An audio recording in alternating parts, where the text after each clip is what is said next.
guys, this is SEO Floyd, and in this module we are going to have a quick introduction to social signals. So first of all, let me explain what social signals are.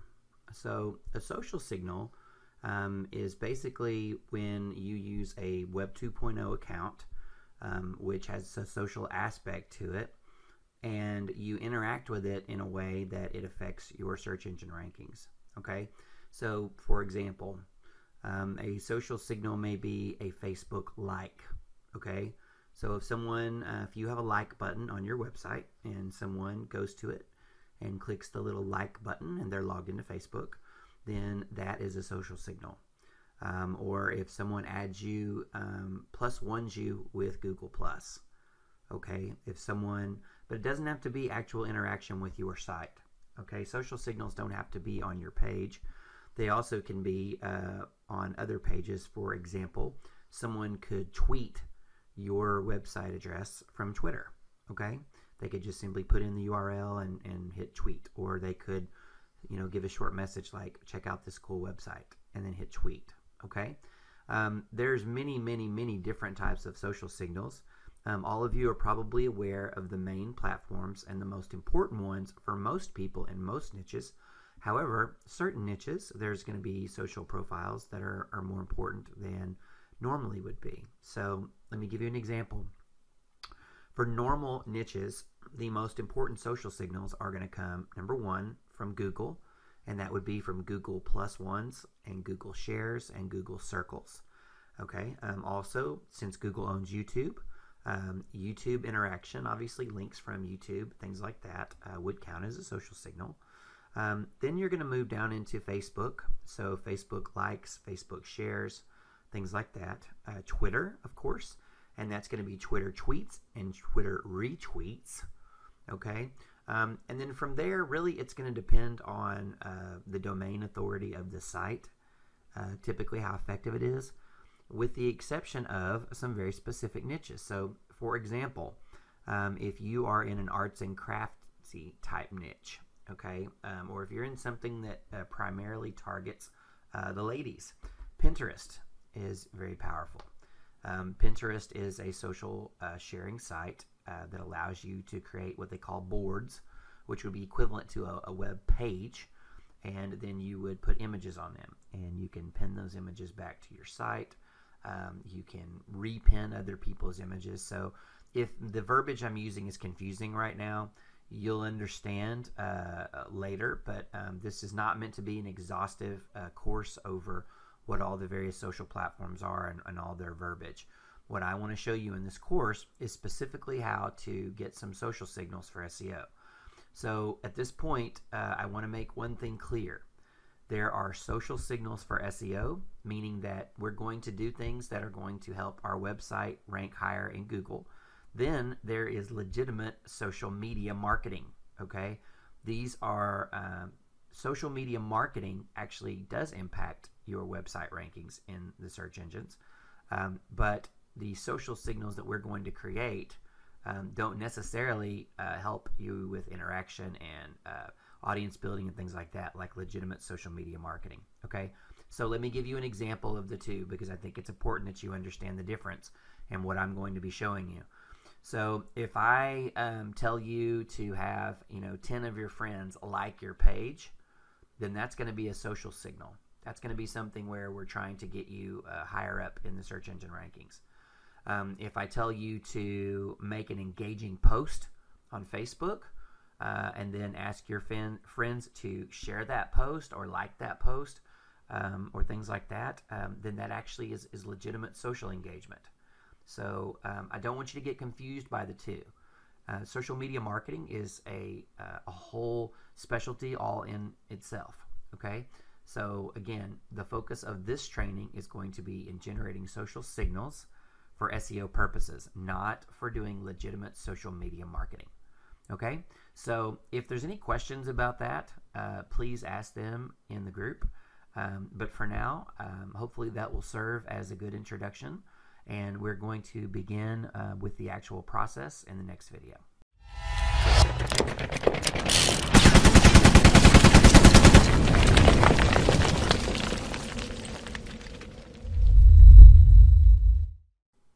Hey guys, this is SEO Floyd, and in this video we're going to begin to get some social signals for your projects.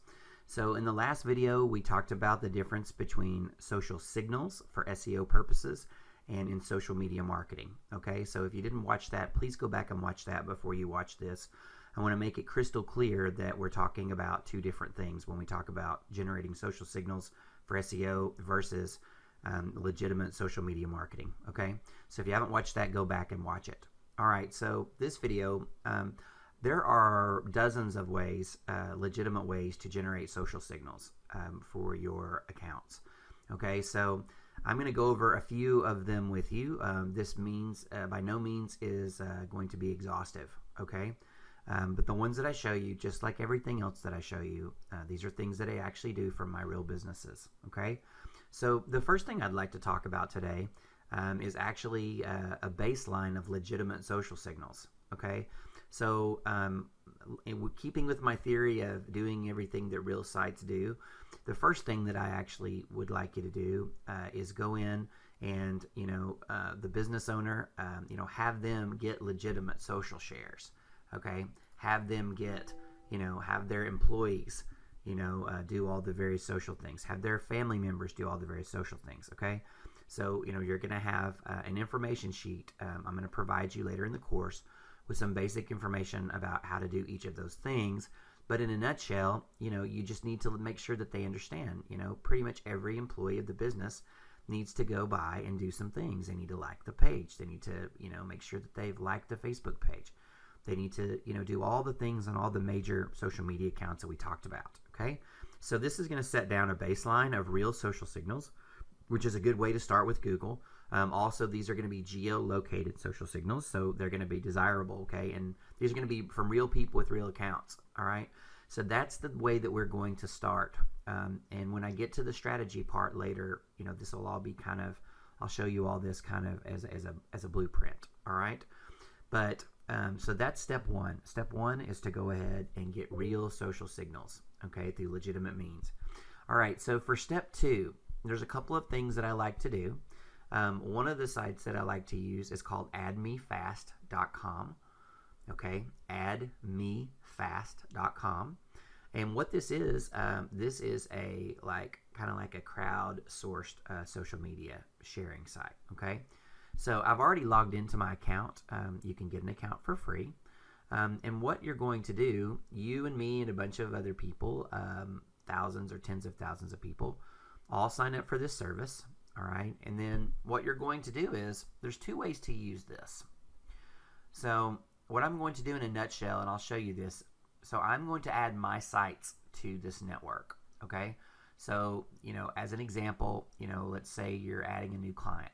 Okay, then you're going to go in and you're going to have a document that has all of your client's social accounts on it. All right, this is part of the intake document that the client will fill out for you that we covered earlier.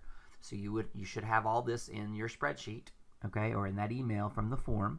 So you should be able to just simply copy and paste this, okay, and have this information ready. So what you're going to do, step one is you're going to add your client sites to this network, okay. And then step two is that you're going to get some social shares for it. Well, actually, I kind of said that backwards. Let me backtrack. As you add the social accounts to this site, you're going to set up campaigns for them. So I take back what I said just a second ago. So you're going to add your client sites to this network. You're going to set up campaigns for them. And then you have two choices. You can either earn points for free by liking and following and sharing and tweeting other people in this network. Okay, that's one way to do it.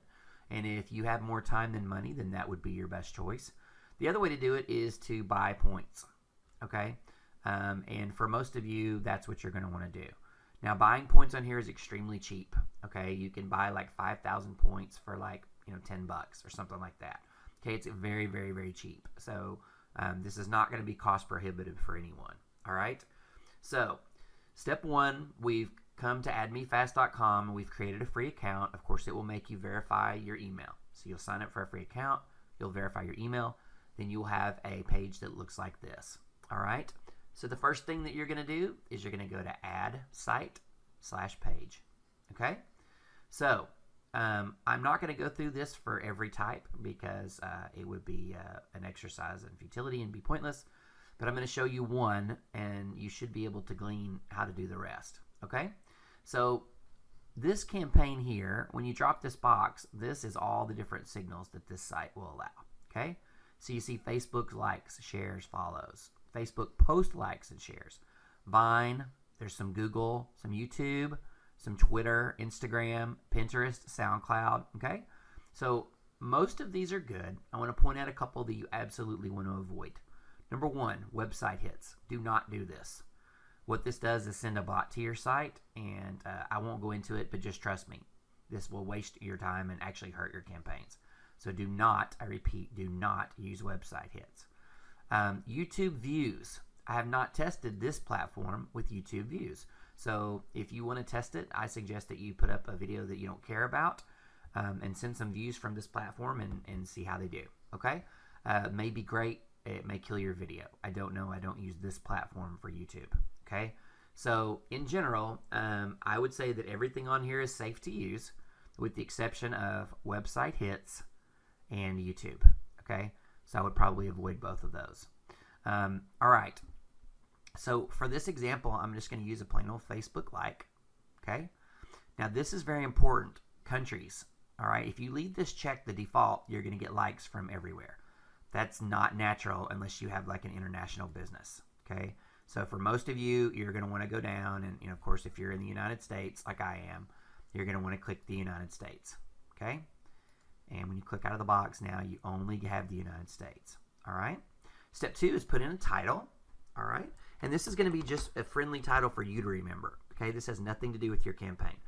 So this will just be, probably the name of the website, the client. Okay? It's probably what is best in title. This is just easy for you to keep track of these later. All right, so the page URL. All right, so what's important about this is, if this likes, you can only get to an actual Facebook page. Now, some of these other things you can get to different things, but for this module, it's only for Facebook. So I will use my handy dandy as a URL here. So I'm going to copy and paste the URL out. And I will just simply paste it in here. Okay? Has to be in this format. All right? So now you have the Facebook URL. All right. Now, total clicks. We are definitely going to put that on. Okay? Now, here's the thing with social signals. This is where people lose it and they screw up a lot. Don't go to Fiverr and buy 1,000 Facebook likes. Okay? That's just stupid. All right? Don't do that. Matter of fact, stay away from Fiverr completely for this kind of stuff. Okay? There's a few safe campaigns that are reasonably good, but the methods I'm going to show you are typically better. If you want to use Fiverr to sprinkle some social signals on your PBN sites or on some of your buffers, that's fine. But don't use Facebook crap on your money site. Okay? So, all right, so total clicks here. So let's say, here the thing with this is less is more. Okay? Less is more. All right? So I'm going to typically start off with something like, let's say 50 likes, okay? All right, and now I'm also going to click the daily clicks on, and I'll put like 2, okay? So what this is doing is, this means that every day I'm going to get 2 clicks until I hit 50. So for 25 days, okay? So this is a much more natural drip feed way to get these social shares. Now, there's no magic formula for this, okay? So please don't ask me how many exact likes should I get per day or per week or month or year. There is no magic formula to this, but I'll tell you, if there were a magic formula, it would be on the lower side of things, okay? It would be on the lower side of things. There's nothing wrong with doing this, okay? Dripping out 1 Facebook like over 50 days, right? Or over 45 days, right? Something like that, okay? A steady flow of social signals looks much more natural and has a much more impact. Okay? So now, the last box on here is cost per click. And this is how many, quote, points it's going to cost you. The lowest that you can do is 2. The most you can do is 10. If you do the lower cost per click, you will get more overall clicks, but because the payout is lower, you may not get all your clicks done.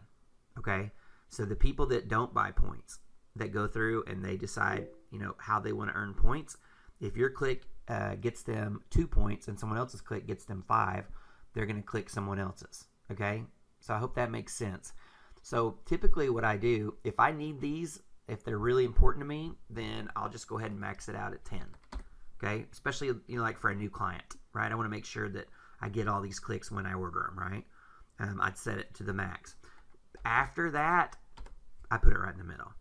Okay, so 5 or 6, something like that. All right. I tell you that I'll get what I hit 99% of the time with this. All right. So let me see. I don't really want any Facebook. Well, you know what? That's fine. All right. So hit save changes. Okay. All right. So I already did one. That's why I just got that error. I guess my Facebook page is already getting likes or something. I don't know why. Anyway, so what I'll do is this. Let me show you what it looks like after. Okay, you're going to go, so let's say that you've gone through and you've added a bunch of your sites. Then you're going to go to My Sites, okay? And these are going to be in here, all right? And so let me give you a couple of things on here. So I'm going to hit Details here, all right? And this is a Twitter tweet that I did, okay? And there was what I decided to tweet. There was the actual message, okay? There was the total clicks were 18. There was daily clicks were 6.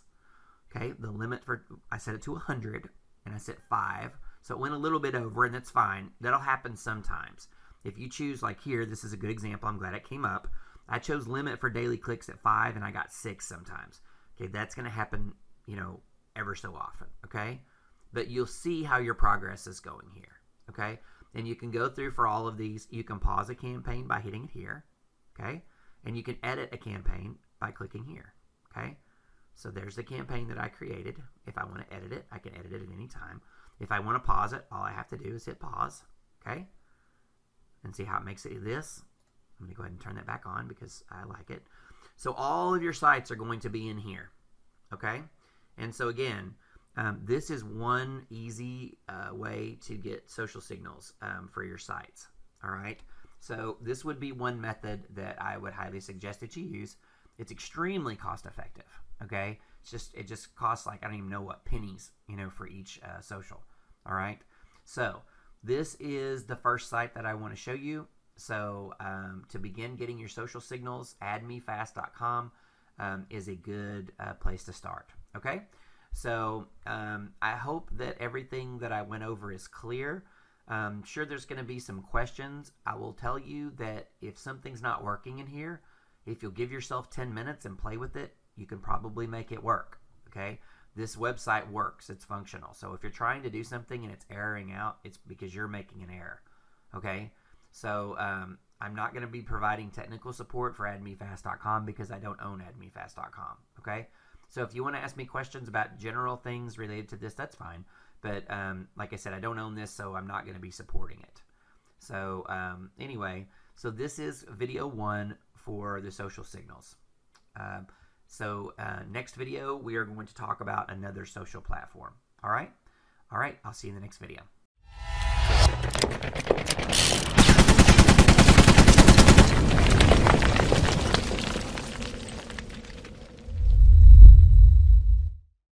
Hey guys, this is SEO Floyd, and in the last section, we talked about addmefast.com and how to set that up and how to get some social signals with that and do it fairly cheaply on a budget.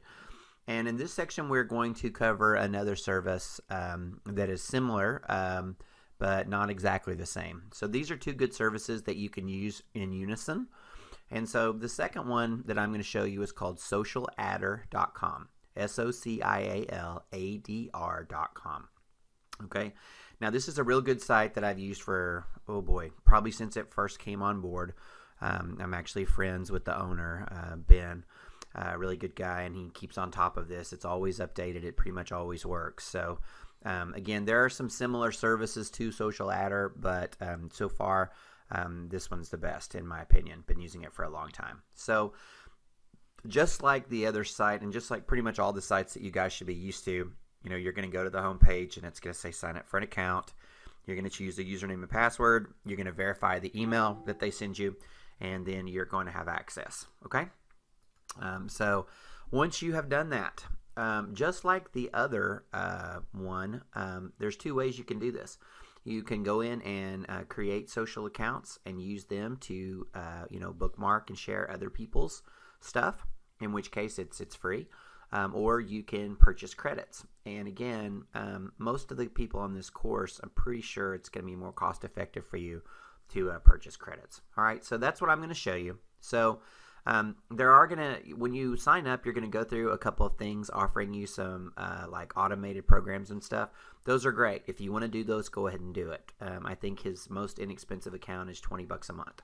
And that basically is kind of like an autopilot. You set your accounts up and it just kind of does it for you. Okay, so those are good options. But I'm going to show you the kind of buy as you go option. Okay, so I have gone ahead, I've created my account, I've verified it, and I've logged in. Okay, so the first thing I need to do is get some credits. So I'm going to choose instant credits, and for this demonstration I'm going to get the cheap ones.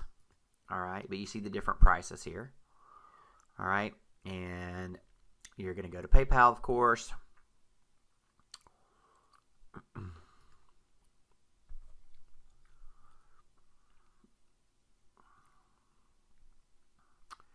And why, of course, I have a PayPal account. Silly. All right, so I'm going to log in with my PayPal account.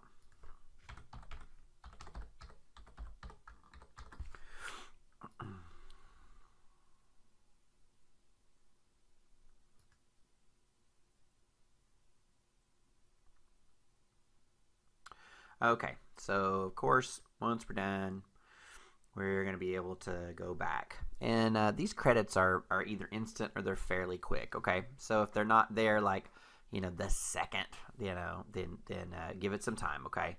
It says up here actually that it can take a couple of hours. I've never had it take that long, okay?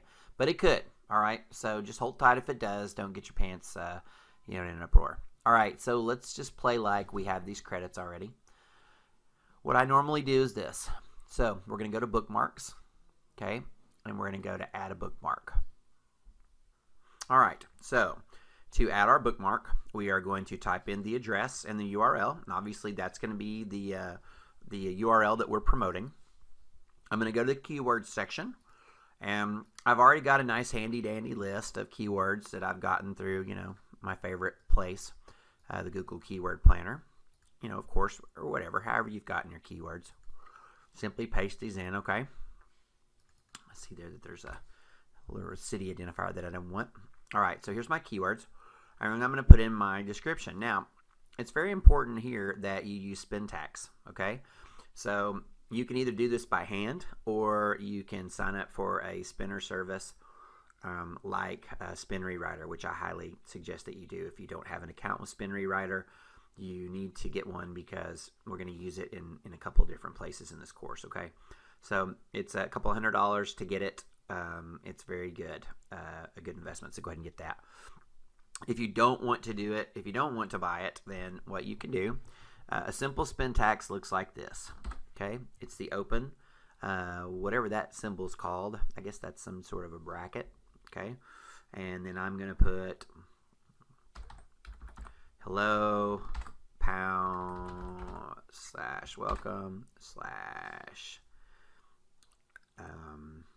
/today, okay, whatever words that I want to quote spin.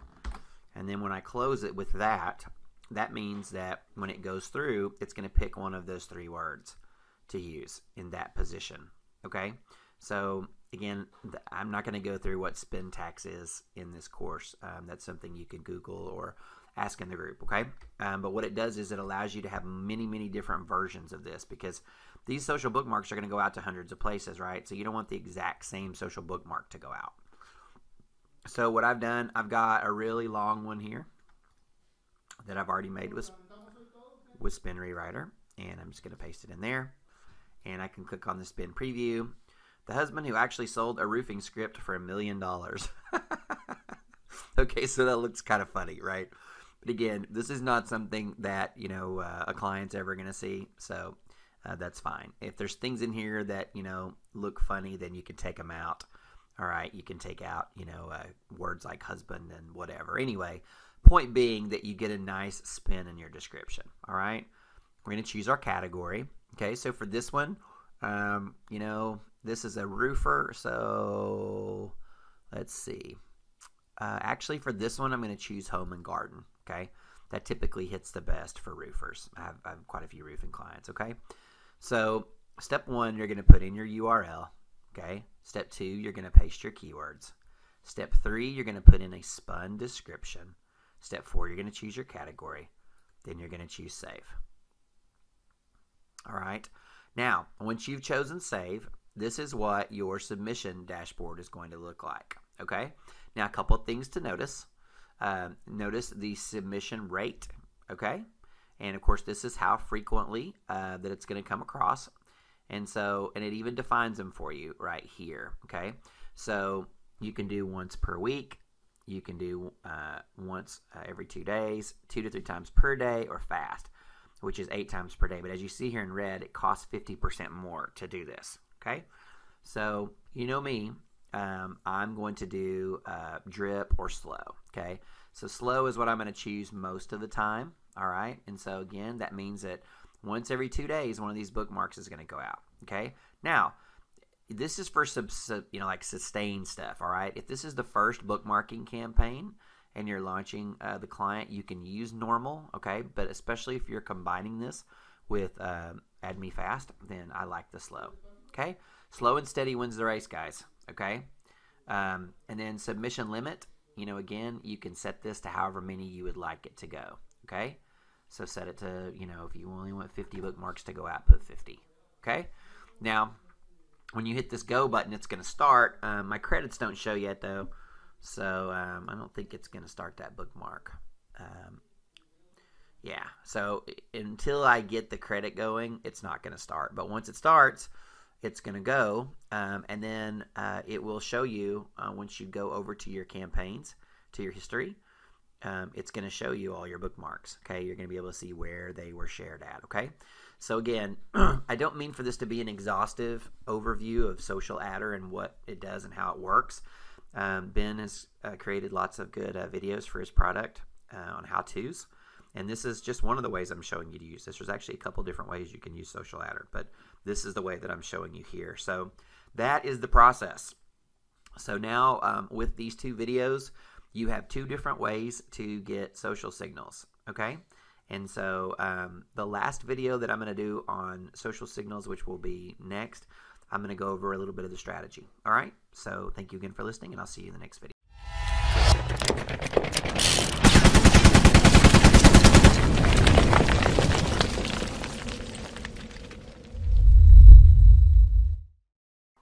Hey guys, this is SEO Floyd, and this is going to be the last video in the social signal section. We are going to talk more about social signals in the strategy section, but one thing that I want to talk about in this section, and then I think I'm going to recover it again as part of the total strategy, is I want to make sure that you understand that the social signals really need to go everywhere. Okay, so most of you are going to be doing tiered link building. And if you're not, then you should be doing tiered link building. And for those of you who are new, tiered link building simply means that you will have one set of sites that point directly to your money site, and then you will have other sites that point to the sites that point at your money site, but not directly to your money site. So again, when we get to the strategy portion, we'll talk about this a little bit. But what I wanted to talk about, and I just found this graphic, I didn't make it, it's pretty basic, but a basic tiered link building would be, if this is your target site or your money site, you would have some tier 1s here, and these would be really high quality properties. Okay, so tier 1s are properties that normally you'd be fine if your client saw them. Okay, so these are going to be really high quality properties with original content, rich media, pictures, videos, things like that. And for tier 1s, we've talked about different tier 1s already in this course in the link building portion, so I'm not going to go over that again. But just as an example, let's say that one of these tier 1s here was a blog let's say it was a Weebly, okay? So let's say that one of these tier 1s was a Weebly page that you made, okay? And then maybe this tier 2 down here, maybe these are Web 2.0 blogs that you've made with RankWiz or FCS Networker, okay? And you're pointing them, you know, right here. So let's just say these 4 right here are supporting this. So let's say this is a Weebly blog, and these 4 are, you know, some RankWiz Web 2.0 blogs, okay? And they're pointing to this, and they're powering it up, and then it's pointing to your money site, okay? The point of all that is to say that we want social signals everywhere, okay? We don't want social signals just for our money site, but we do. We do want social signals for our money site. We do want social signals for our tiered properties, though, as well, okay? And don't forget the inner pages. Do not send every social signal only to the home page, okay? You're going to want to send it to internal pages as well, all right? Why? Because that looks natural. And so, you know, when you're thinking about the types of keywords to use for this or the anchors to use for this, you want to see, you know, kind of what the property is doing for you, okay? So if you're sending, you know, social signals, you know, let's say it's a social bookmark and you're sending it to this a page on your site about roofing, and it has to do with, let's say it's talking about shingles, okay?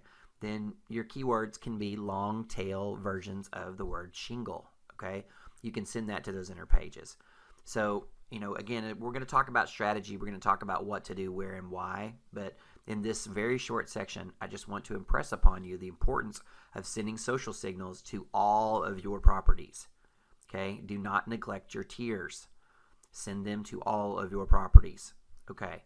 So, in this section, we've talked about using Add Me Fast. We've talked about Social Adder. If you utilize these 2 platforms, then you have everything that you need to get all of the most important social signals to your site. Okay? You have the means to get all of the good ones that you want, regardless of your niche. Okay? So don't go crazy with those. Like I mentioned in both of the other videos, slow and steady wins the race. Now, if you have a brand new site or a brand new like Facebook page, for instance, you can get a little bit more. If you want to get 30 or 40, you know, Facebook likes, you know, in the first couple of days while you're building the account, that's perfectly fine. That happens a lot naturally with a new account, okay? Typically, there's a spike in growth, and then it slows down. So that's okay. Remember, everything we're doing, we're attempting to look normal and attempting to do what natural, real websites do, okay? So, again, I hope I've not belabored the point. Send social signals everywhere, okay? Once you do this, it's best to do it forever, okay? Drip these things out. Now, again, when we get to the advanced section or the strategy section, one of the good things about social signals is that if you need to step up your link building, then if you step up your social, that's going to help you avoid issues. Okay, if a website gets a lot of backlinks all at once, that's something that Google can notice. But if it gets a lot of backlinks all at once and a lot of social signals all at once, there's a much less chance that Google is going to see that in a bad way. Okay, think about it like, you know, let's say that, you know, your business and, you know, say you're a charity and you had a famous person come speak, right? So say you're, you know, a homeless shelter and, you know, Jay-Z comes and speaks at your homeless shelter, right? Well, you're going to get a ton of backlinks, right? Because news agencies are going to report that, right? But you're also going to get a ton of social shares, right? People are going to say, oh, Jay-Z's at the, you know, the homeless shelter, right? So that's natural. What wouldn't be natural is if you just got a ton of those backlinks. You have all these news agencies talking about, but there's nothing on social. No. Doesn't make sense. Okay, red flag. So again, social can be used in combination with links, you know, if you need to increase your velocity for the links, okay? So that's it for this short section. That's all we're going to talk about as far as social signals in this section alone. But again, we are going to cover more in the strategy section in the advanced. So I hope you guys are getting a lot from this, and I'll see you in the next video.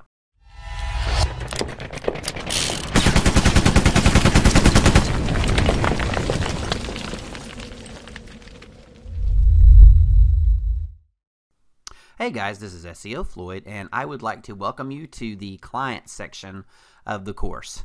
Now, I want you to understand up front that this is by no means meant to be exhaustive. There are entire courses that you can purchase on clients, as well as, well, it's a whole industry, obviously, on client getting. So this is not meant to be exhaustive, but what I've done is I have brought together some things that I know will be beneficial to you.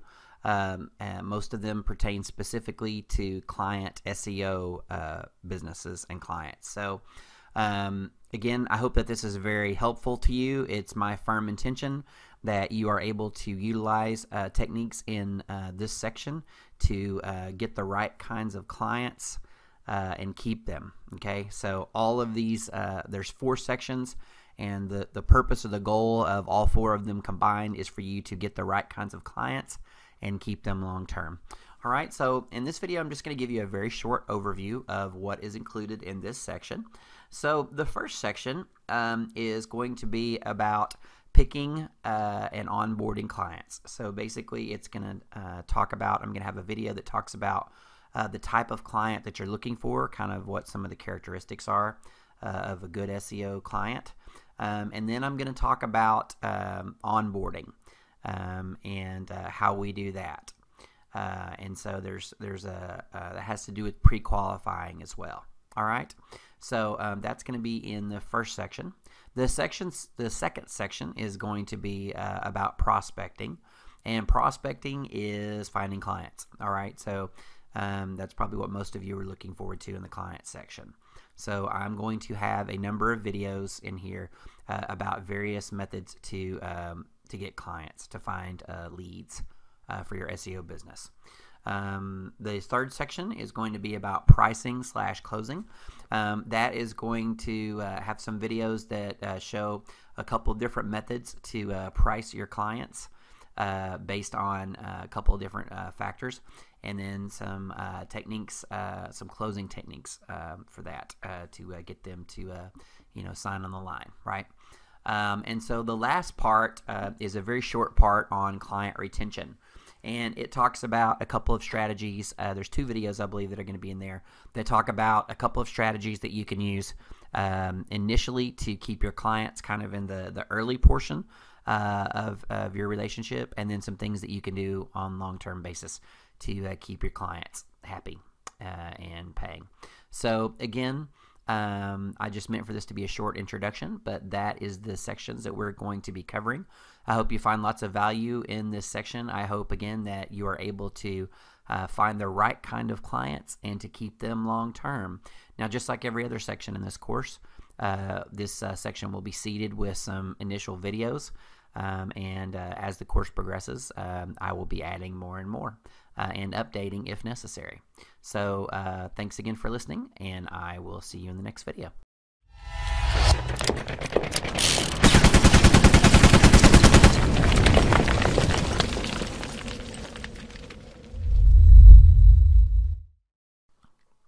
Hey guys, this is SEO Floyd, and in this section, what I'd like to talk with you about very briefly is your ideal client. Okay, so your ideal client is going to vary somewhat based upon where you're at in your SEO business. Okay, so in the beginning, when you're just growing your business and growing your brand, you may want to go after people who are on the lower end, of the pay scale, and even maybe do some work, for free, for testimonies or proof. Okay, so when we're starting off, we kind of got a little bit of a different playing field than what we're wanting, fairly quickly. Okay, so and of course, the more progressed you are in your business, just like any business in any craft, the more money you can command, and the more you can pick and choose, who you're going to work with. Okay, one of the reasons that I love being an SEO is that I work for myself, and I have the ability to hire and fire my clients at will. Okay, and to be honest with you, it's one of my favorite things about what I do for a living, even more so than working from home and being lazy. I love the fact that I get to choose who I work with. Okay, and as an SEO, you get that option as well. All right, so a couple of things that you definitely want to look for. All right, so as we've covered or we're going to cover, depending on when you're listening to this video in the course, one of the best things, one of the best factors that we can use to determine who is going to be a client that we're going to want is going to be based on someone who A, already understands the value of online marketing, and B, is already paying for it. Okay, so we're going to talk about that rationale more in some other training in the course, so I'm not going to expand upon it here. But those are two things that you definitely want to look for, because one of the hardest things to get is that initial buy-in from the decision maker about SEO. It's one of the toughest barriers that you have to overcome when you're trying to get new clients, okay? Because some people just don't understand what online marketing is all about. This is especially true, if you're talking about an older demographic, okay? So, the younger demographic, the more likely they're going to understand how important online marketing is, and the fact that people, hardly ever go to the yellow pages anymore, right? Google is basically the new yellow pages, okay?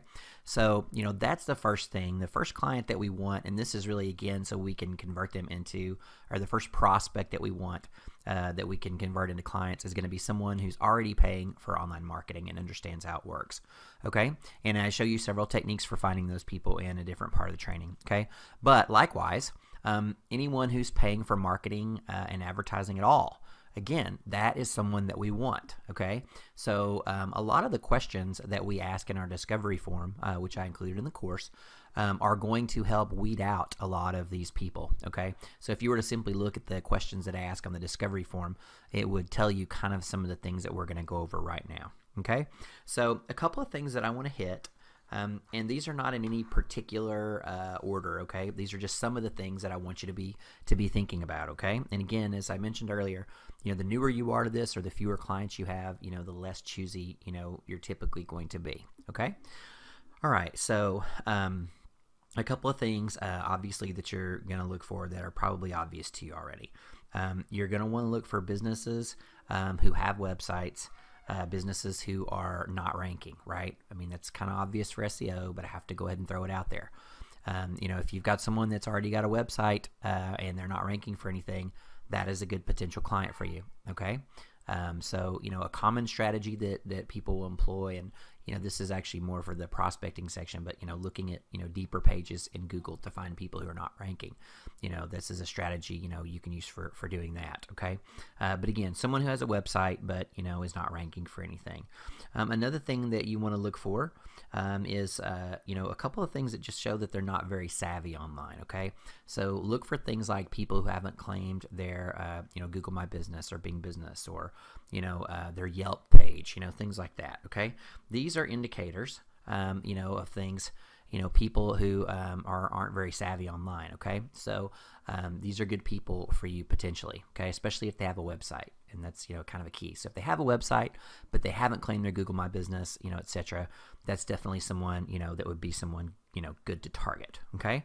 Another thing, again, some of these are going to blend in with the prospecting section, but someone that you want to look for is someone, who is already spending money on Google AdWords, or on, yellowpages.com, the good old traditional yellow pages. Again, not to beat a dead horse, and we're going to go over specific strategies, but people who are already spending money on marketing and advertising, these are good people that you want to look for, okay? So another couple of things that, really are good that you want to look for is people who have, established businesses. That's good. You don't really want to work with startups, okay?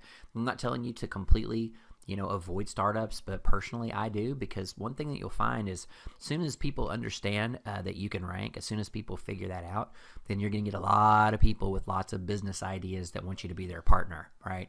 They've got this great business idea, and they have the product, and you're going to do the SEO, and you guys are going to get rich together, okay? And I'm not saying that can't happen, all right? But what I'm saying is, especially when you're starting out, you need to avoid those, as much as possible, because, you need revenue, all right, when you start off. So those are a couple of the things, that you definitely want to look for. A couple of other things that you want to look for is, overall, you want to look for businesses who have some signs of success, right? Again, advertising and is a good way to kind of show that to you.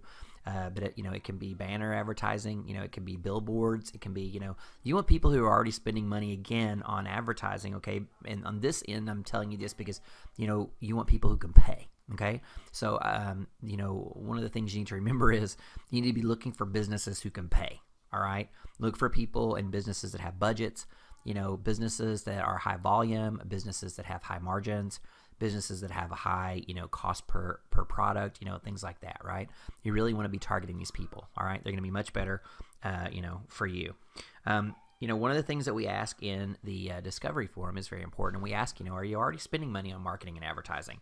And, again, that's something that you really want to look at, okay? If this business is not spending money on marketing and advertising, then the whole concept may be new to them, and it's going to be a problem for you, to get them sold a lot of times. Okay. So, a couple of other things, you want to make sure, I can tell you that you can weigh a potential client a whole lot by your interactions with them, the initial ones. Okay. So, the way that the sales process works for me, and the way that I suggest for you is that, however the client makes their initial contact with you, I would have a very brief, call with them, a very, very brief conversation with them. And after that, I would basically send them to my discovery form. And, if they fill out my discovery form and then they look like a good potential client, then I'll move forward. But what you don't want to do, the most important thing is you don't want to spend a whole lot of time trying to close prospects that are not qualified, to be your client. Okay. So, I get offers a lot for people that want to pay me to do coaching for them, pretty high ticket dollars, to be honest with you, big dollars. And the one thing that people always want is they always want SEO knowledge, right? They always say, hey, I want to know how to rank. And I do teach that, some of that's in this course. But, for the people that I work with one-on-one, I always ask them what do they want to get out of the training. And one of the things that I always suggest to them, if they choose to ask me, and a lot of times they don't, the most valuable skill I personally believe in SEO is selling. Okay, that's the most valuable skill. Then the most valuable, subset of the selling is going to be pre-qualifying and closing, of course. So to me, those things are all related. But out of all of them, the most important is pre-qualifying. Okay, because honestly, if you follow the methods that I teach you in this course, you are going to have prospects. You are going to have leads. Okay, it is a fact. You are going to have them. All right. So the next most important thing is that we spend the appropriate amount of time and energy on the people who are actually potentially clients for us. So the pre-qualifying. Okay.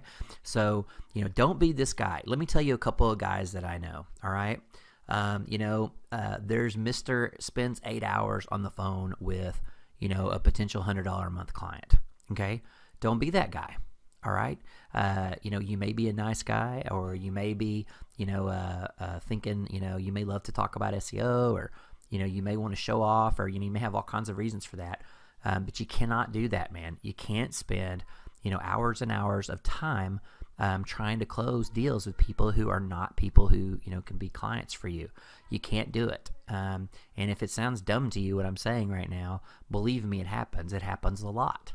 I can't tell you how many SEOs that I know who do a client like I do, who are pretty good at ranking. They don't have problems with that, and they're pretty good at prospecting. They get lots of leads in, but they just do not know how to pre-qualify. And that really is the difference in their business, because, let's say that, you're getting in, 5 to 10 leads a week, okay, which is, pretty reasonable, all right? If you're a one-man show, right? 5 to 10 leads per week. Probably honestly, maybe one of those is a legitimate lead for you. All right. And a lot of it has to do with, how you're prospecting and, that kind of stuff. But, your goal for that week is to find that one and spend whatever time is necessary to close that one. Okay.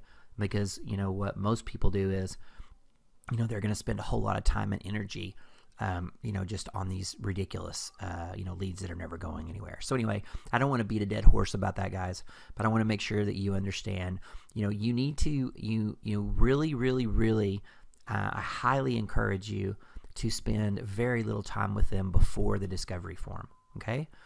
If someone is not willing to go to your discovery form and fill it out, then they are not going to be your client. Okay, so let me say that to you again. If someone, a potential client, is not willing to go to your discovery form and fill it out, then they are not going to be your client anyway. Okay, or if they are, they're going to be one of those pain in the ass clients that you don't want. All right, so from the very beginning, you need to start training your client to work within your process. Okay, it's very important because your initial meetings with the client, their initial impression of you and how it goes is going to set the stage for your entire relationship. So as an example, if you have a very brief, talk with them and then point them to the discovery form, and they keep not wanting to do it, they keep wanting to talk, and you allow it to happen, then what you're doing is you're training them to work outside of your process. And if you do end up closing them, that's the guy that's going to call you 5 times a week. Okay, that's the guy that's going to send you 50 emails a day. Every time one of his ranking goes up, or down one spot, he's going to, give you 50 emails. Okay, you do not want that person. You spend a brief time, you go through the discovery form. When the discovery form is done, if they are a potential or if they are a client and you close the deal, then you will do the onboarding process, which involves the gravity form that I provided for you. Now, this is also part of, this is part of the onboarding, but again, this is part of training your client to work within your process. So we will direct the client to this page, and we will tell them that that page will only function when it is filled out completely. Okay, so what you're not going to do is this. You're not going to have them go to your page and give you some of the information and then say, well, I don't have a logo, sir. Or I have a logo, but I don't know where it is. So, Sally in accounting has that. So I got to get with her tomorrow.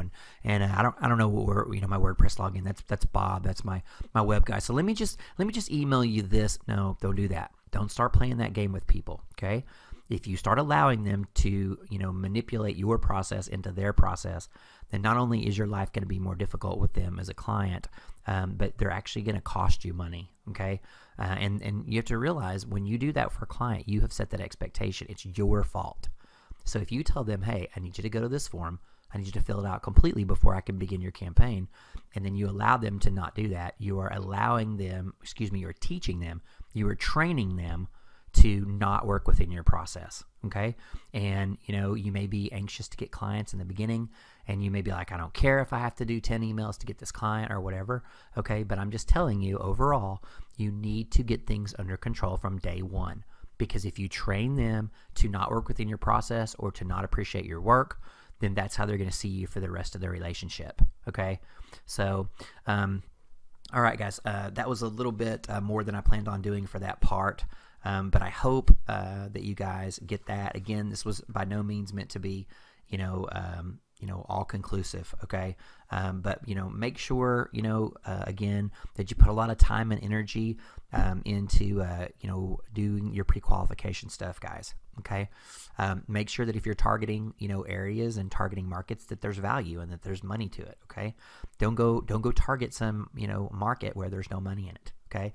And again, you may be laughing if you've done this for a while, but I can name, more than a few SEOs who will not explore a market. They'll not do any demographics or any research.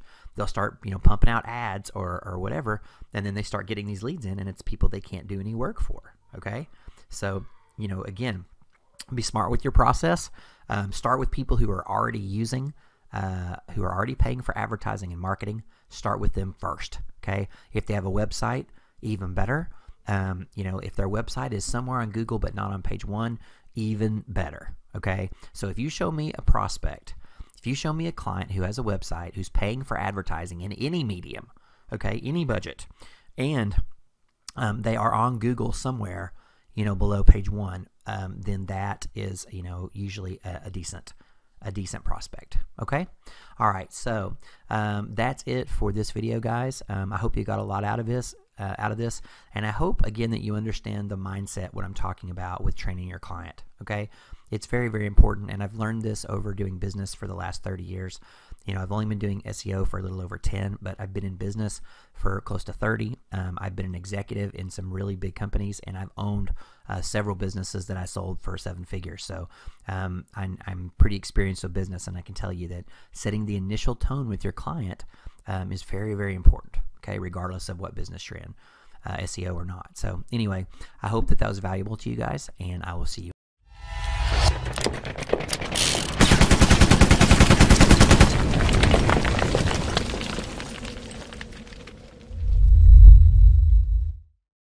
Hey guys, this is SEO Floyd, and in this very brief video, I want to introduce you to the prospecting section of the course. So this section is going to be a place that a lot of you, once you log into the client portion of the course, you're probably going to want to run right to this section and start trying to get some clients. But I want to give you a word of caution, a word of advice. I highly recommend that you go through all of the training in the client section before you begin any of the training in the client section, with the exception of the individual methods in this particular part of the course. Okay, so I would like you to watch all of the training in the client section except for the prospecting section before you begin the prospecting section. Okay, then go ahead and start with prospecting method number 1, and then when you have completed that task, begin number 2. I mentioned this in the individuals themselves, but what happens a lot of times is instead of fully exploiting and utilizing a particular method when it comes to prospecting, people will tend to kind of look at all of them and like pick the one they like, or the one that's sexy, or the one that they think they can knock off, and kind of start with that. Okay. Again, I've been doing this professionally for a little over 10 years as an SEO, but I've been in business for close to 30 years, or actually right at about 30 years. And that includes lots of high-level selling and things like that. So if you'll please just start with video method number 1 in the prospecting, and finish it completely, or at least get some traction on it before you begin moving on to 2, 3, and beyond. Okay, every one of the methods for prospecting in here is something that I've used personally, something that my students use, and these are all really things that everyone uses in business when they're doing client prospecting. These aren't specific to SEO. Okay, I have tailored a couple of them to SEO to make it, more fit what we're doing in this course. But all of the techniques in here are things that are applicable to pretty much any kind of selling. So, again, I wanted this to be short and sweet. So that's it for this section. So good luck with your prospecting. If you follow the techniques that are outlined here, you should have a steady flow of leads coming in. Okay, you should have absolutely a steady flow of leads coming in from a number of different sources. Okay, so thank you again for watching, and I hope you enjoy the next video.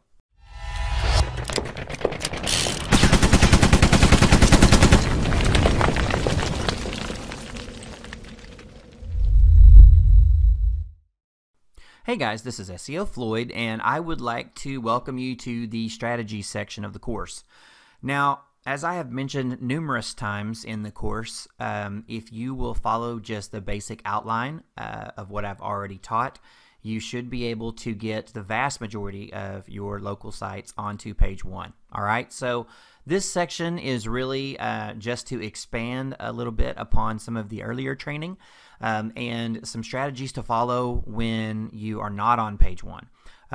You will not want to watch these videos until you've been through the entire course. Again, let me reiterate, you do not want to use these videos until you have been through the entire course. Okay, so just again, a brief overview.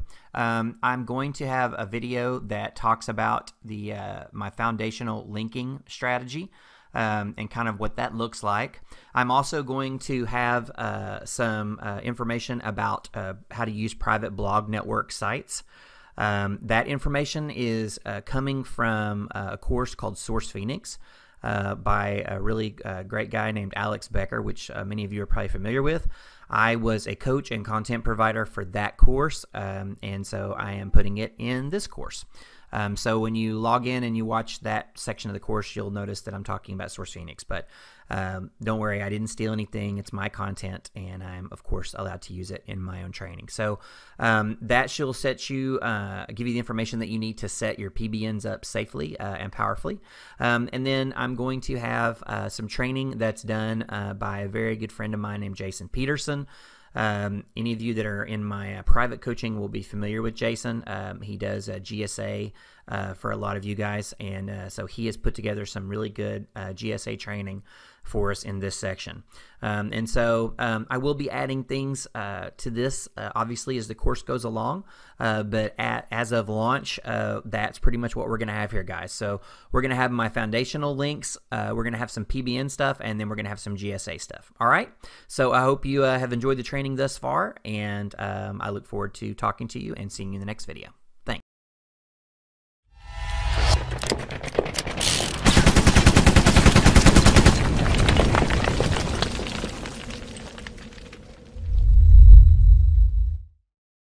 Hey guys, this is SEO Floyd, and in this video we are going to be covering the overall strategy for the course. Now, if you are at this video and you have not watched all the other videos, then you should hit pause and then stop and go back and watch all the other videos. This video is meant to be watched after you have watched all of the other training, okay? All of the other training completely. Otherwise, if you try to apply this information, it won't work or you'll do it incorrectly. So I'm going to assume that you have watched all of the other training, and so it's not going to be a surprise to many of you who have been applying the course already that the strategy section is really not going to take that long, because what I promise to teach you is what I actually do to rank my clients. And as I told you in the introduction video, 90% of the clients that I rank will rank with just following the basic instructions that I outline in this course. So if you go through all of the training and apply everything that I've taught you, then your clients 90% of the time will end up on page 1. All right. So for those clients who do not end up on page 1, that is what this video is for. All right. So let me show you. I have a basic graphic on the screen, obviously. And I'm not great with mind mapping software, so I've just went ahead and laid mine out, and let me now explain to you kind of what you're looking at. So what we're looking at here, in the middle, you'll see the red circle with the $sign. That's going to be our money site, okay? And the orange circles and other shapes around it represent our Tier 1 properties. And Tier 1 properties are going to be anything that links directly to our money site, okay? So a Tier 1 means that if you see it on this diagram, then I'm telling you it's okay to link it directly to your money site, okay?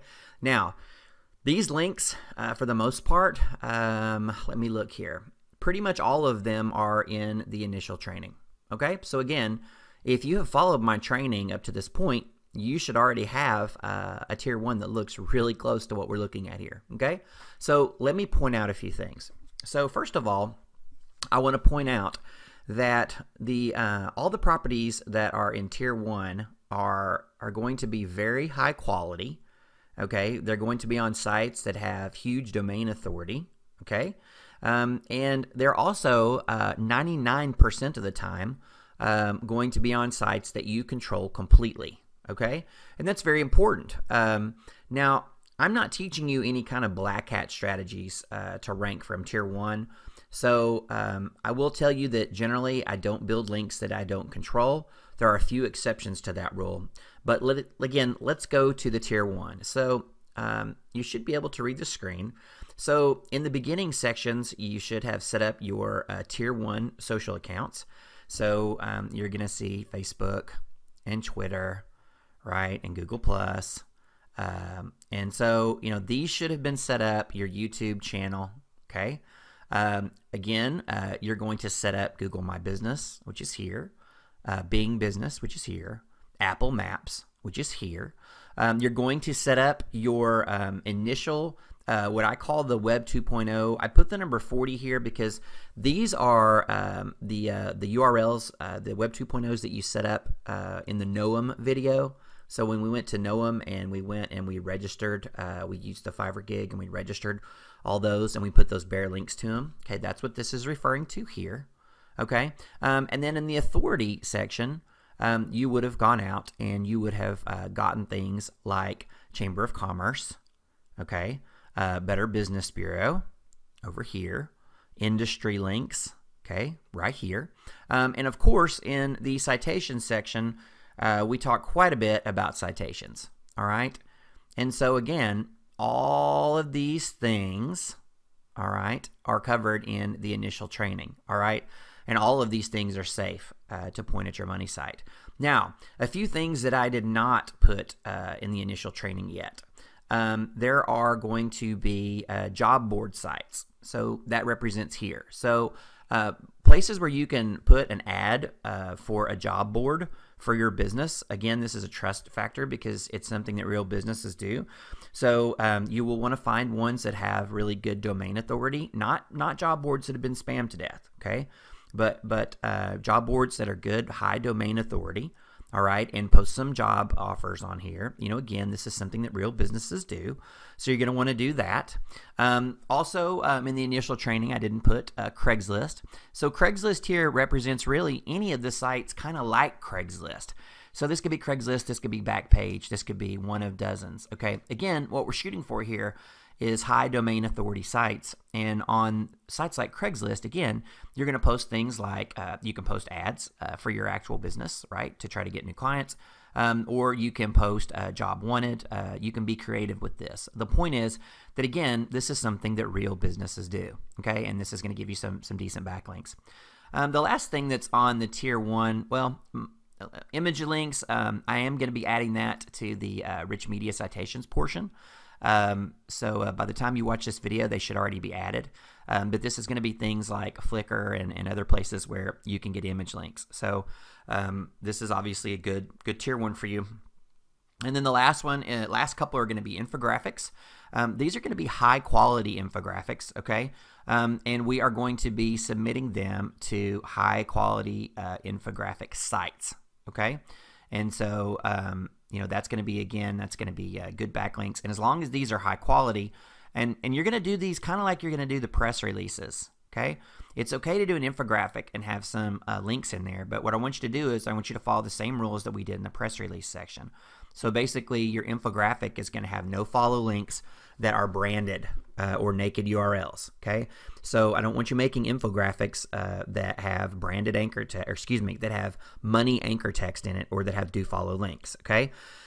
If it's an extremely high authority site and the infographic is really good and it's really getting shared, then a single do follow link is going to be fine, okay? A single do follow link is going to be fine, but beyond that, we want to stay away from that. All right, so that brings us to the last thing, which is going to be profiles. Okay, and this is something that we did not cover, although it's kind of covered in the authority links section. So what I'm talking about here is I'm talking about finding places that your author account, your persona account, can get profile type links. Now, I'm not talking about throwing a name into a tool like XRummer and blowing up 1,000 or billion forums. I'm talking about, you know, if you're a doctor, then you should have a profile link, you know, on various doctor sites, right? Various forums that talk about doctors, okay, and medical conditions and things like that, all right? So that's what I'm talking about there. Ones that make sense and on high domain authority sites are ones you're going to want to have, and those are okay to point directly to your money site. So those are going to be, the anchor text on those are going to be the name of the person that owns the website or runs the website, okay? So this is going to be the same author account, all right? So in my example, several of mine I used Robert Bonner.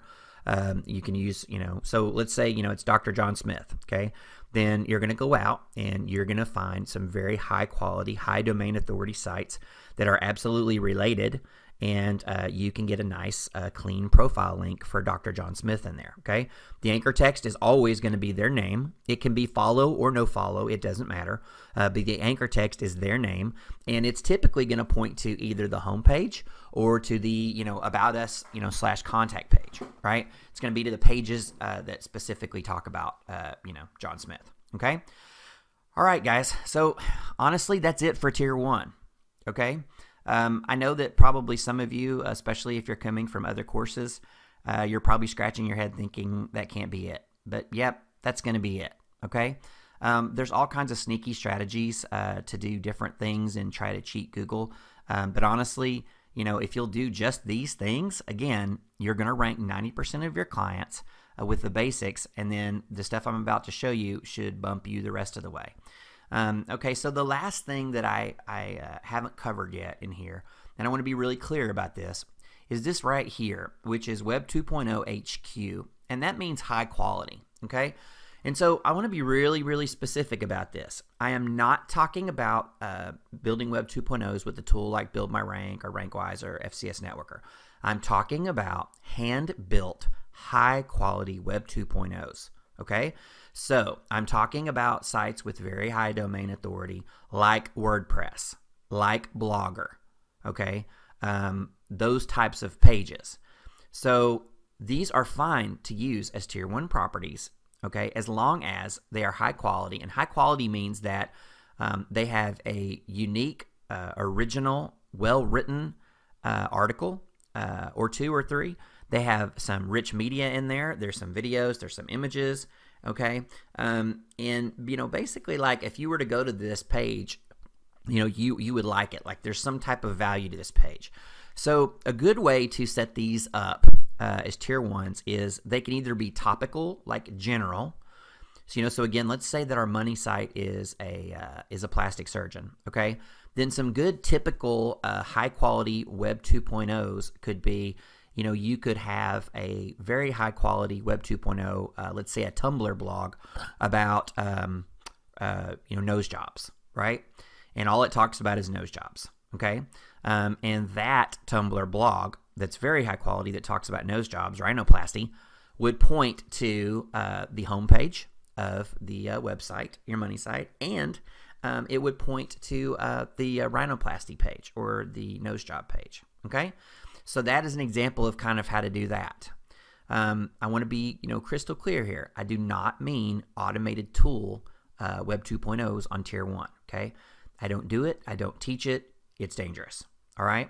So you'll see that I have some links built out here to the side, okay, some blues. So these blues are going to be some of my Tier 2 links, okay? And let me explain these real quickly to you.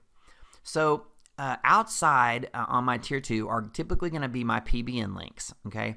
Now, I know that a lot of people teach PBN as Tier 1, and let me be clear.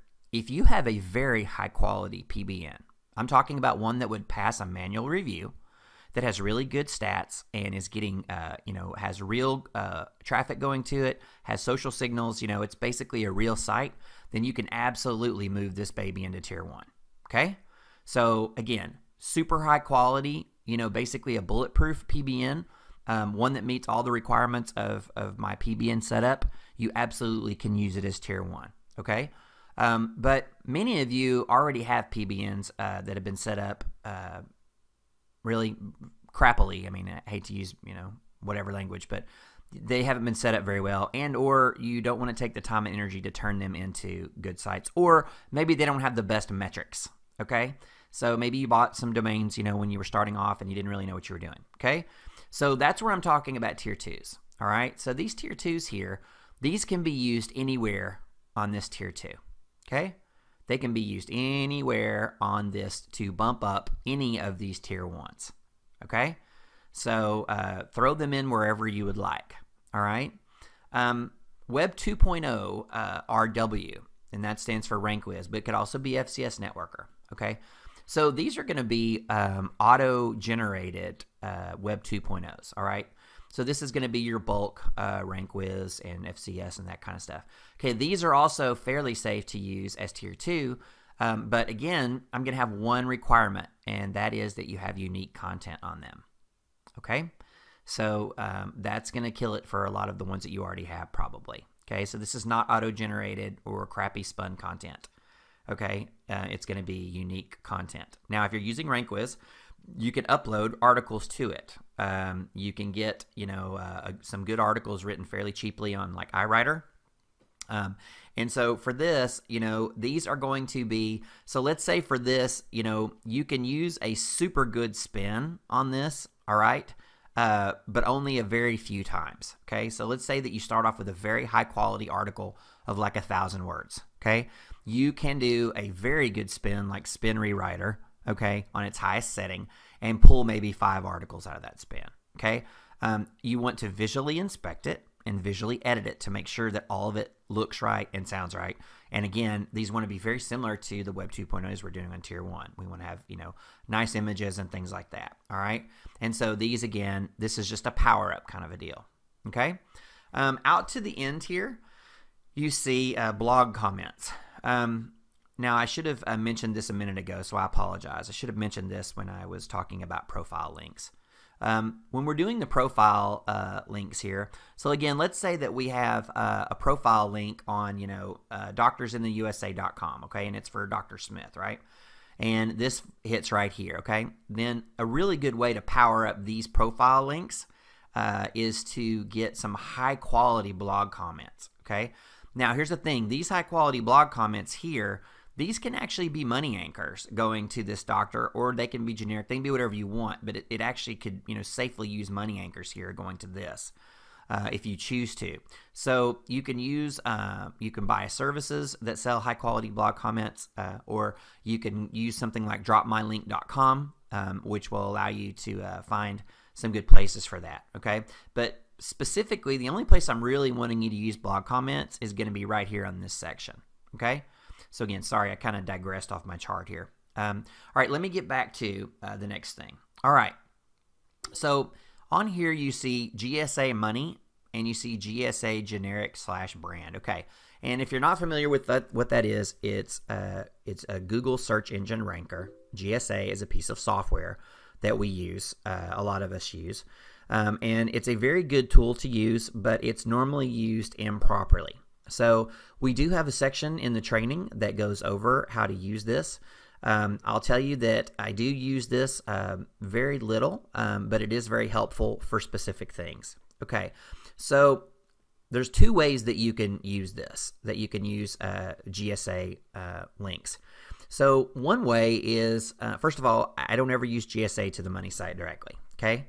Ever. I never use it directly. You can if you're really good with it, but that's not what I'm teaching in this course. So if you're an advanced GSA user, then you can just ignore what I'm saying now. You probably know how to do this, but most people listening to this are not going to be at that level. So you're going to use GSA to power up your tier 1s and your tier 2s. Most of the time, you're going to go to your tier 2s, okay? The reason why is because if you go GSA, if you put GSA on tier 3, okay, meaning that it goes through a tier 2, like these Web 2.0s or your PBN or blog comments, then that means it's 1, 2, 3 basically hops away from your money site, okay, which is what you want, okay? You don't want anything really spammy, within 2 links, okay? Even within 3 is going to be a little risky. But again, this is, advanced strategy here. And so, if you do this GSA incorrectly to one of these properties, then you're going to have to turn it off. So if we're doing GSA, we're going to want to do it to sites that if we need to turn off, it's not going to be that big of a deal. So meaning that, we could do it to our Web 2.0s. We could do it to our high-quality Web 2.0s. We could do it to specific Craigslist, ads, obviously. We can do it to, profile links. We can do it to infographics. We can do it to specific videos. We can do it to all these places that we control and we can turn off and on, at will, okay? If you want to use it directly to the other sites, you can, but I want you to understand that you run a risk, okay? If you send GSA directly to, your Google My Business page, you could kill that page, all right? You could kill your Facebook page. You could kill your Twitter page, okay?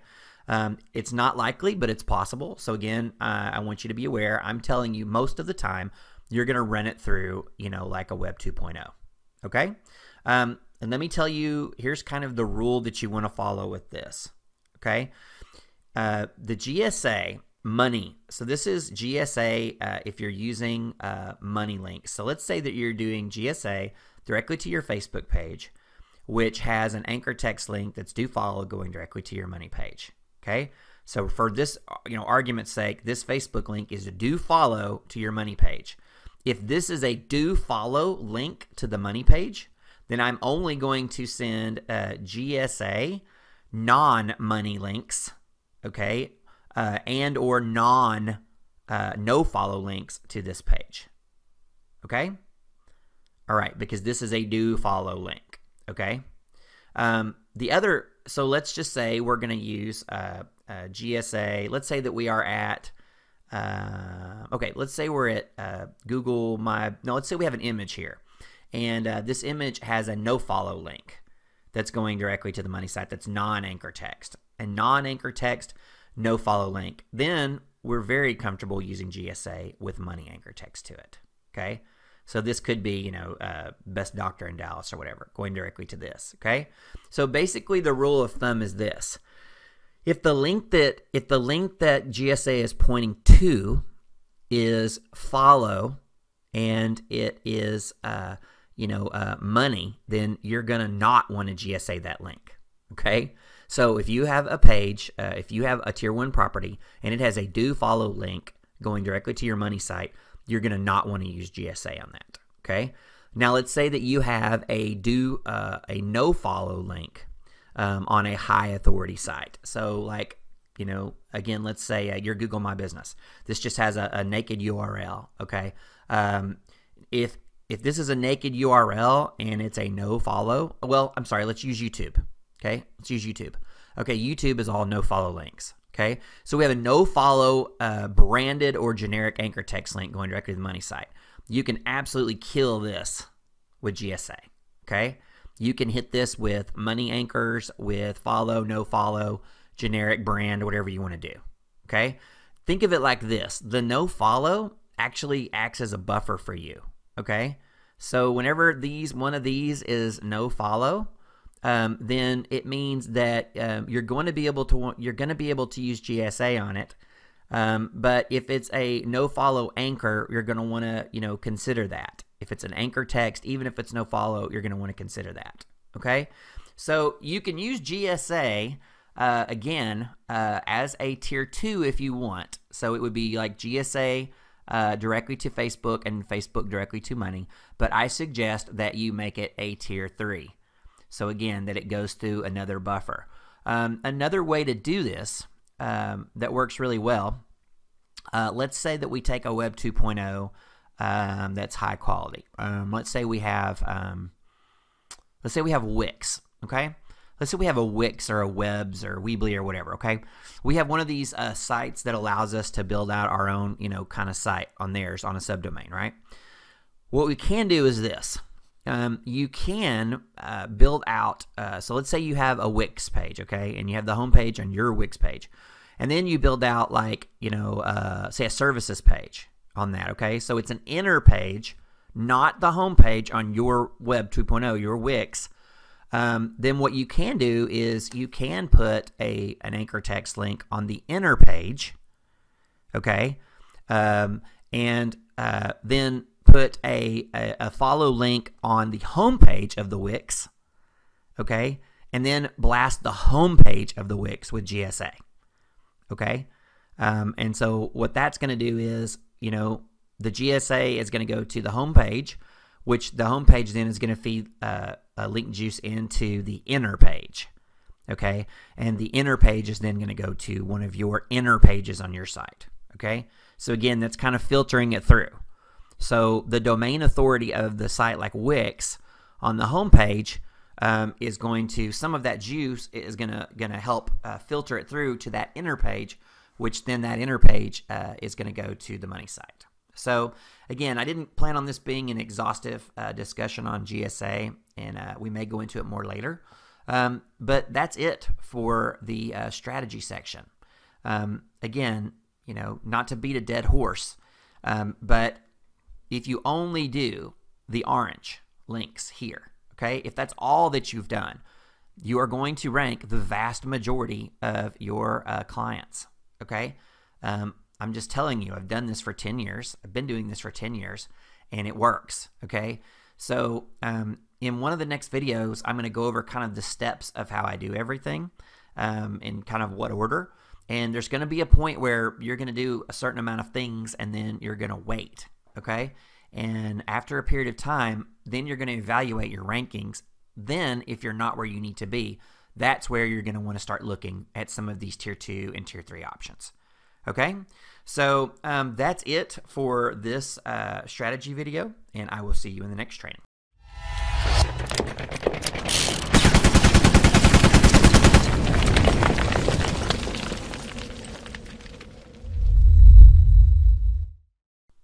Hey guys, this is SEO Floyd, and in this video I'm going to go over the most common silo structure and linking structure that I do for my local clients. So this is going to be most of the clients that you're going to be trying to rank in this course. So it's going to be your local plumber, your local roofer, your own SEO, city business, etc. All right.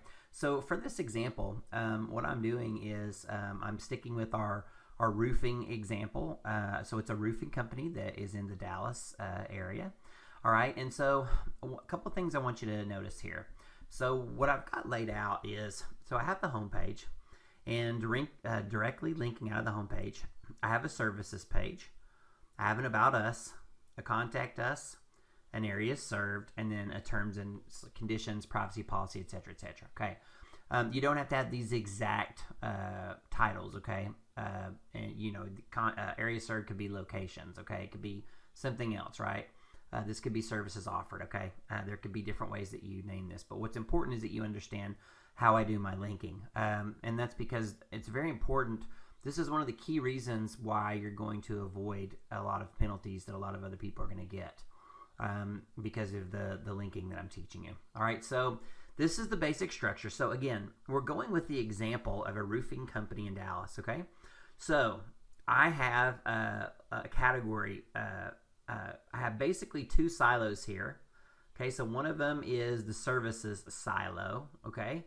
And so this is going to be like the services page, and then the services they offer, for this example, I'm going to use residential and commercial as the two main services they offer as part of being roofers, okay? And then for the areas served, I've got some cities, okay? So Dallas, Plano, Frisco, these are all cities that are in the North Texas area. So if this was a North Texas roofer and they were targeting these cities, this is what it would look like. In fact, this is exactly what they look like. This is exactly how I build my sites. So what this will look like is, you know, domain.com / areas served / Dallas, okay? / Plano / Frisco, right? And so, you know, let's say that this was, you know, that the example I've been using, let's say it was elevatedroofing.com, okay? So it'd be elevatedroofing.com / areas served, and then / Dallas, okay? / Plano / Frisco, okay? Now, you can use the title in there if you want to. You can add, it could be, you know, Dallas Roofing or Dallas Roofers, etc., etc., okay? If the domain name is not branded with your money words, then you definitely would. So let's say that it was, you know, abcinternational.com, right? Let's say it was abcdallas.com, okay?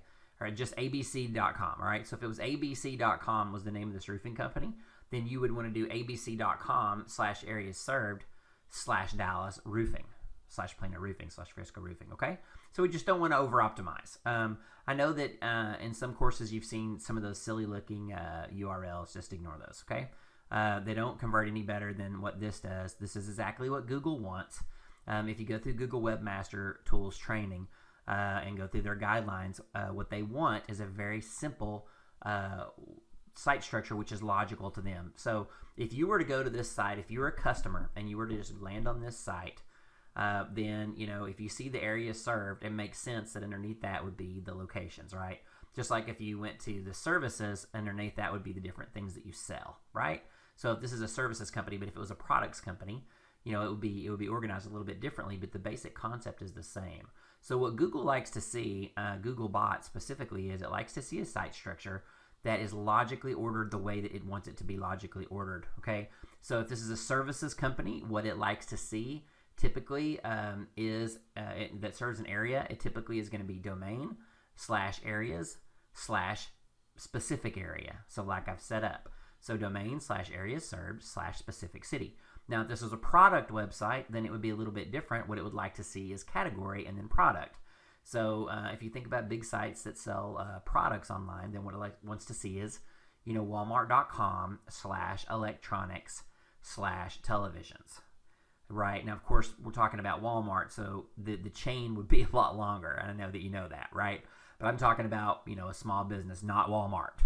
So if it was a small business, you know, that say they were a local flower shop, okay, then it may be, you know, domain.com /flowers right, /roses, right? Something like that, okay? But anyway, I'm sorry, I don't want to get off track for this specific example. So it's very important that you see what my structure is. So your standard silos as we, describe them. So let's just say that we got here to this area served, okay? So we're at the home page, we go to area served. Now, the only thing on this area served page really is, some text and links specifically to these 3 places, okay? So if you were, so this page has no standard navigation on it, okay? It can, but they all need to be no followed, okay? So in other words, if I were to look at your outbound links on your area served page, there should be 3: Dallas, Plano, Frisco, okay? I'm hoping that makes sense to you. Now, there's different ways to silo these, but I'm going to do these, instead of doing them all down, I'm going to do them kind of one at a time. So anyway, so area served. And then if I get to this Dallas page, when I open the Dallas page, then, the Dallas page, really, the only place that it's really going to go is going to be back to the area served page and to the Plano page, right? And to, services page, right? So anyway, the way that these are structured, that's going to vary a little bit by how you want to do it. So anyway, let's just keep it simple. Let's do this. So we're going to go area served. We're going to go straight down. The area served is only going to have links to these 3 cities. These 3 cities are only going to have links back to services, okay? So you can order, okay? So if you get to Plano page, the Plano page is only going to go back to the services page, okay? I'm sorry, and also back to the area served page, okay? So I'm not good with drawing the little arrows, but if I did, then area served would go down to this little arrow. This little arrow here would go back to area served, and it would go to services, okay? Now, the other way that you can do this is to have them go straight down. So the Dallas page would link to the Plano page would link to the Frisco page, and then it would go back to the area served page or back to the home page, okay? There's different ways to do it. Neither one I don't think is going to really make a huge difference for what I'm showing you, especially when you see the next stuff, okay, which is really the important part, okay? But I want to make sure that you understand one thing is that, these are, silo pages. So, right, there's going to be the area served, and then these pages are underneath, okay? So if you went to these, the URL for this would look like domain.com/area served/Dallas/Plano/Frisco, okay? All right. Now over here, what I have is I have my category or my service silo. And so the same kind of thing. So for this, I've just made it easy, residential and commercial, okay? So the services, and one thing on it, it's going to have some text, and it's going to talk about a little bit about residential with the link to here, a little bit about commercial with the link to here, okay? And then these both link back to the services page, okay? These are a little bit easier. So these are going to link just back to services, okay? All right, so let me show you here. This is where the important part comes in. Hopefully, you kind of are already doing this siloing. It's a very basic silo, but for local, it works really well. Again, this is exactly what I do. So I know it works well because I rank all my clients. So anyway, all right, so let me show you here something that you aren't doing probably. Something that I do that really powers this up for me. Okay, so I have my standard silos here. Now I'm going to add the first silo I'm going to add is going to be location relevant silo. Okay, so I'm going to build out anywhere from 3 to 5 pages, okay, that have to do with the city I'm trying to rank. All right, so as an example, don't do exactly what I'm doing here. You don't need to do this exact thing, okay? But I may have a page about Dallas history. I may have a page about Dallas sports. I may have a page about Dallas restaurants, Dallas entertainment, Dallas city government, Dallas museums, Dallas art, Dallas, right? It could be anything, okay? But I'm going to have about 3 to 5 articles, okay? Now the key to this, I want to make sure you understand this. These are not part of menu navigation, okay? So you can't find these anywhere in navigation, right? There's not like a link to them, okay? Because these are pages really that are for SEO and they're not for your client. So you really don't want them to end up on there. Although we are using only original content on our customer site. So if they did, it'd be okay. But I don't want you to spend $100 on these articles, okay? So this is like a $5, maybe $6 iWriter article for each one of these, okay? So maybe $20 for the writing on this, all right? So, do 300 to 500 words, have them throw a nice image in there or 2, okay? Not a big deal, all right? So, and now you see here I'm targeting 3 cities. So if I was going to do this, then I would have to use this example, I would have 9 pages, right? So I'd have 3 pages for Dallas, 3 pages for Plano, 3 pages for Frisco, okay? And what I'm going to do is I'm going to then link the Dallas pages to Dallas, the Plano pages to Plano, and the Frisco pages to Frisco, okay? What I'm doing is I am giving this Dallas page a ton of relevancy, location relevancy for the city of Dallas, okay? Because this page on my site, it's named Dallas, and of course it talks about Dallas, right? But it also talks about, it also has these articles in my site, okay, talking about, and these link back to them, you know, with keyword anchor text, right? So when these link back to this, they link back with the keyword Dallas, okay? City of Dallas, okay? It can be some variations, but it has to, you want to have the city name in it, right? And that's the only place. So this article right here, it only links to Dallas. This only links to Dallas. This only links to Dallas, okay? So now we're up to 9 articles, right? All right, but what we've done is with our internal linking, we have increased our site's relevancy for these 3 keywords. And if you remember the website, if you remember in Google Webmaster Tools when I showed you how to look in the content portion where it tells you what it thinks your website is about, this is going to help with this a ton, okay? Because in this Dallas history, what are you going to have? You're going to have a bunch of things, terms related to Dallas. Sports, right? You're going to have the Stars. You're going to have the Mavericks. You're going to have the Cowboys, right? All these things are LSI, or latent semantic index. They're relevant, hummingbird, right? Keywords for Dallas, okay? So they're going to really power up this Dallas page just with internal linking, okay? All right, now, I'm going to go back over here now, and this is another silo, but this is my niche silo, okay? And my niche silo is going to have things related to what I'm selling. So roofing, right? Roof installations, roof repair, shingles, nails, right? I don't know a lot about roofing, but, you know, I'm sure that there's probably, you know, several dozen different keywords. Aluminum roof, you know, wood roof, slant roof, tile, you know, all these different things, right, about roofing that you can put up there. And again, this is a standalone silo that's not part of standard, that was a typo, navigation, okay? So, and these, all right, these are going to point, now for this example, I'm trying to rank these city pages here, okay? I want to rank for Dallas roofing, Plano roofing, Frisco roofing, okay? So in this example, I am going to push these articles right here, again, to my city pages, okay? So now let's just take Dallas as an example. I've pushed city relevance or location relevance to my Dallas page, okay? I've pushed niche relevance, all right, to my Dallas page. So now Google thinks that this Dallas page here is about Dallas and it's about roofing or roofs, okay, which is what we want. That's how this Dallas roofing page is going to rank, okay? And we're going to do the same thing for Plano and the same thing for Frisco, all right? So I hope that this makes sense to you. Now, the way that this will look again is these silos are just straight off the home domain, right, as far as the navigation, but they don't appear in the menu, right? They're not part of the navigation. So as far as the URL structure, it's just straight shingles, roofs, roof repair, right? Okay? So I hope that you're getting what I'm saying here. So what I've done with internal linking is I've made this Dallas page relevant for both roofing and Dallas. Okay? All right. So now the last quick thing on this, because I get this question asked a lot, and I go over it a little bit in the GSA, but I wasn't specific about how this relates to the overall strategy. So, all right. So again, I want you to understand that what I'm teaching you is what I do, and what I do works for me. I've never been able to not rank a client. Okay, that was a double negative.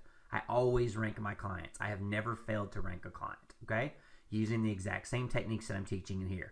However, different niches can be different, and things can change. So you may have to modify what I'm doing a little bit. Okay, so don't think of it like these are rules. Like if you break them, that the universe will end. Okay. But I would tell you that generally, I would do pretty close to what I'm asking you to do whenever possible, because I have tested these things literally to death, okay? And a lot of things I'm not telling you what I'm doing. I'm giving you advice, but I'm not telling you why. So in general, try to do what I'm doing, but don't beat yourself up if I tell you make 3 articles here. You don't have to use Dallas history, sports, and restaurants. Use whatever, articles you want have to do with Dallas, okay? So don't go crazy. But anyway, let me show you this last thing.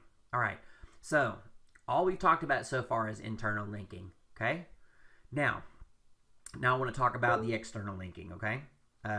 And this is, I'm talking about, links that you control, okay? So I'm talking about, you've already done all the things, because again, you shouldn't be watching this unless you've watched the whole course.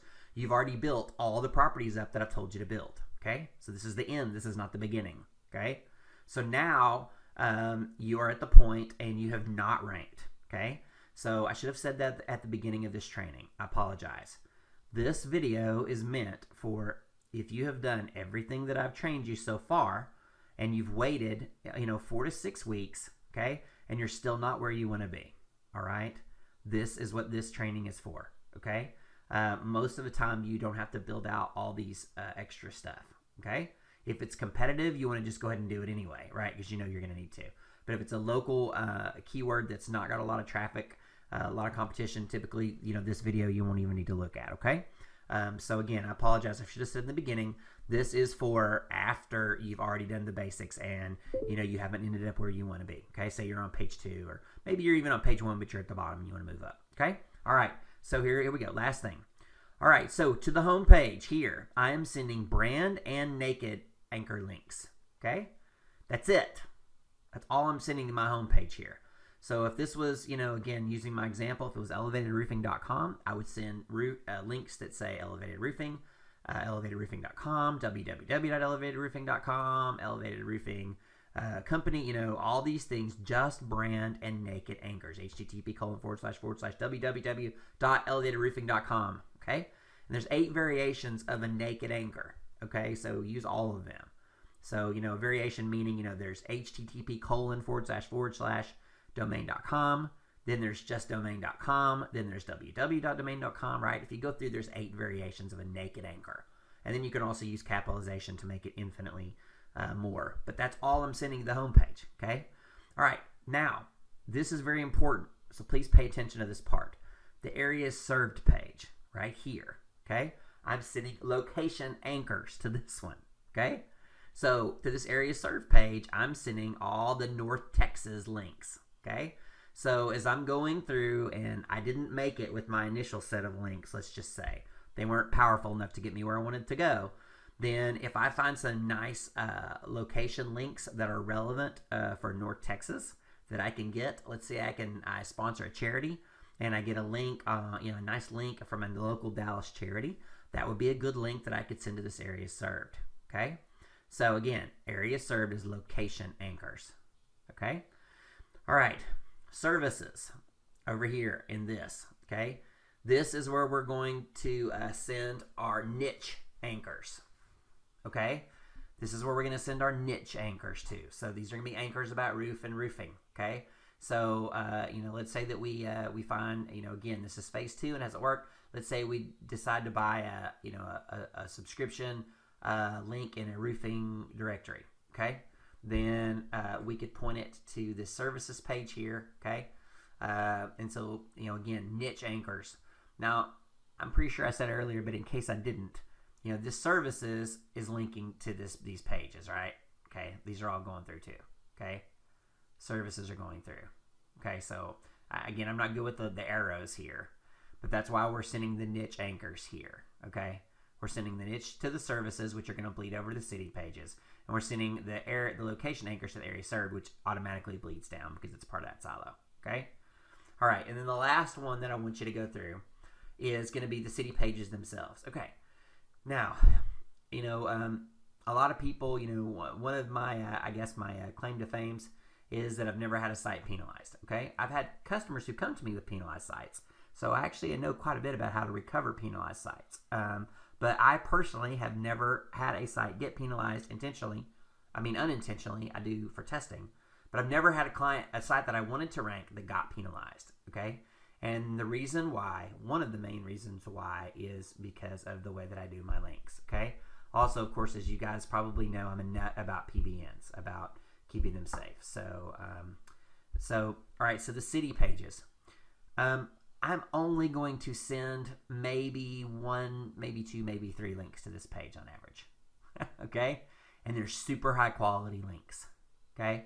I'm going to send some of my best links to this page here. Okay? So let's say that I paid for a Chamber of Commerce link in the Dallas Chamber of Commerce. Okay? Now, in the initial setup, you know, I didn't tell you where to point those links to initially. And, of course, you can always go back and change that. But that's a good example of a link you're safe pointing right here. Okay? That's going to be a high domain authority link, usually with PageRank, usually some juice. Okay? That can go here. Okay? Now, let me tell you why it's so important.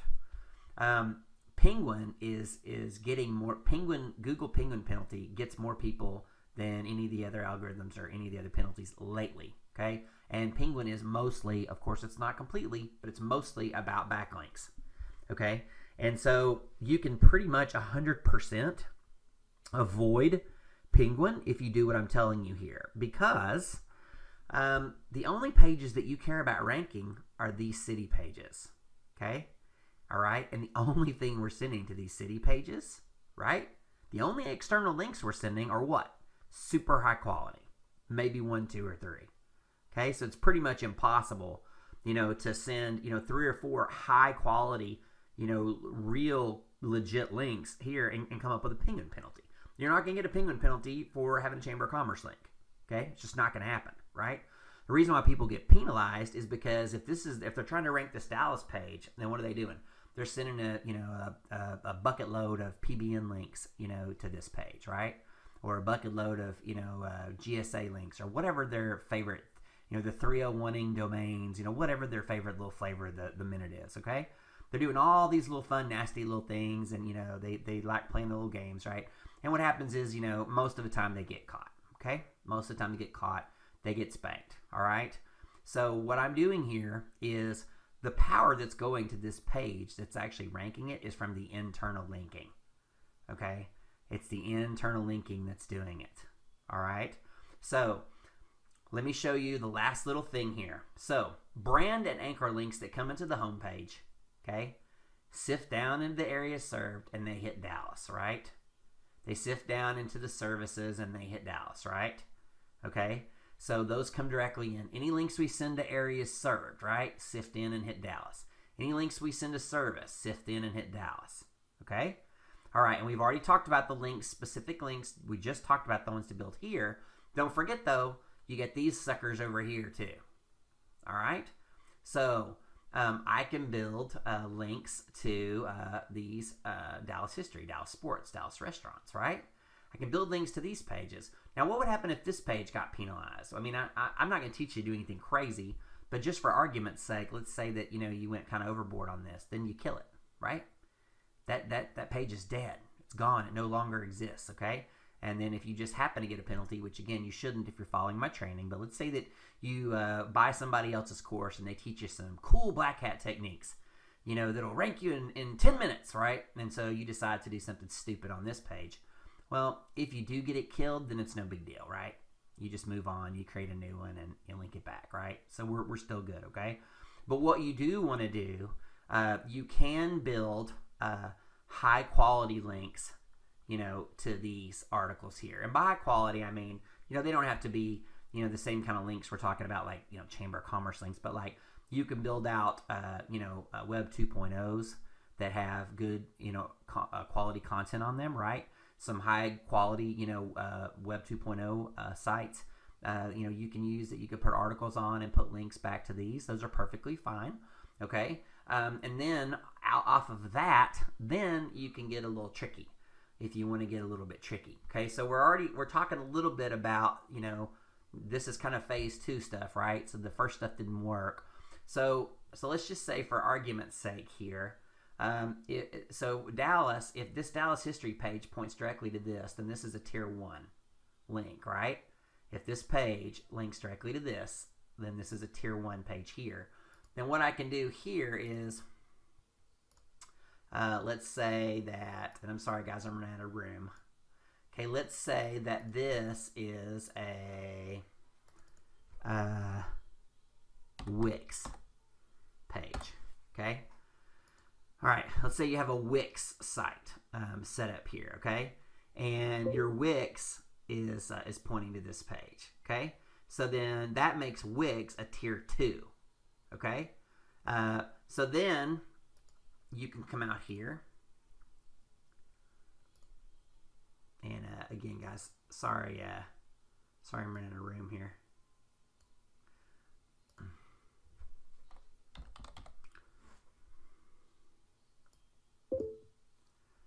All right, and then you can do GSA. All right, so let me move these a little bit just so it makes a little bit more sense.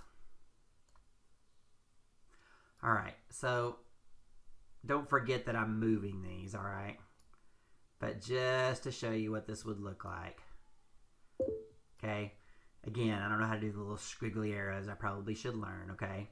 But if we do this, then that means we're putting GSA on tier 3, okay?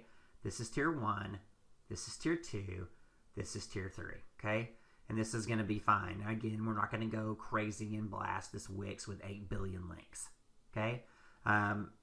You also, again, this Wix, remember, I'm not telling you to use Wix. I'm telling you, this is a high quality 2.0 property, right? It could be anything. It could be a blog spot. It could be a Tumblr, right? It doesn't matter, okay? But what I'm showing you is that, you're putting GSA 3 tiers away from this page you're wanting to rank, which is fairly safe normally, okay? And in the GSA training, we go over that. And then actually in the tier 1 training, I go over this a little bit as well, okay? All right, guys, so that's going to be it for this training. I hope that this was all clear. I will probably go ahead and do another training video if it's like a product or service. A product, I'm sorry. If they sell products, so you can see what that looks like. Now, a lot of you have asked about the ranking for your city in the SEO term, like Dallas SEO, for example, in my city. This is the site structure that I use for that, okay? This is exactly what I use for pretty much all my local clients, okay, with very few exceptions. So, this would be the exact same thing here, okay? It's just under here, right? Under services, it could be search engine optimization, social media marketing, reputation management, right? Instead of these. And then over here, what? You've got 8 billion different ways to articles and things that are related to search engine marketing and online marketing and right? All these millions of silos hit back here. And then, of course, the city part stays the same. Okay? The city part stays the same. All right? So, again, I hope that that is clear. And as usual, I thank you for your time and attention. And I look forward to answering your questions and talking with you guys in the forum. Thanks. Bye. Thank you, everyone, for attending my video series on GSA training. I am very excited to be a part of this team and be able to provide this training for you. And I hope that you find what you learn in this video series to be valuable, because I know your time is valuable. So let's just dive right into it.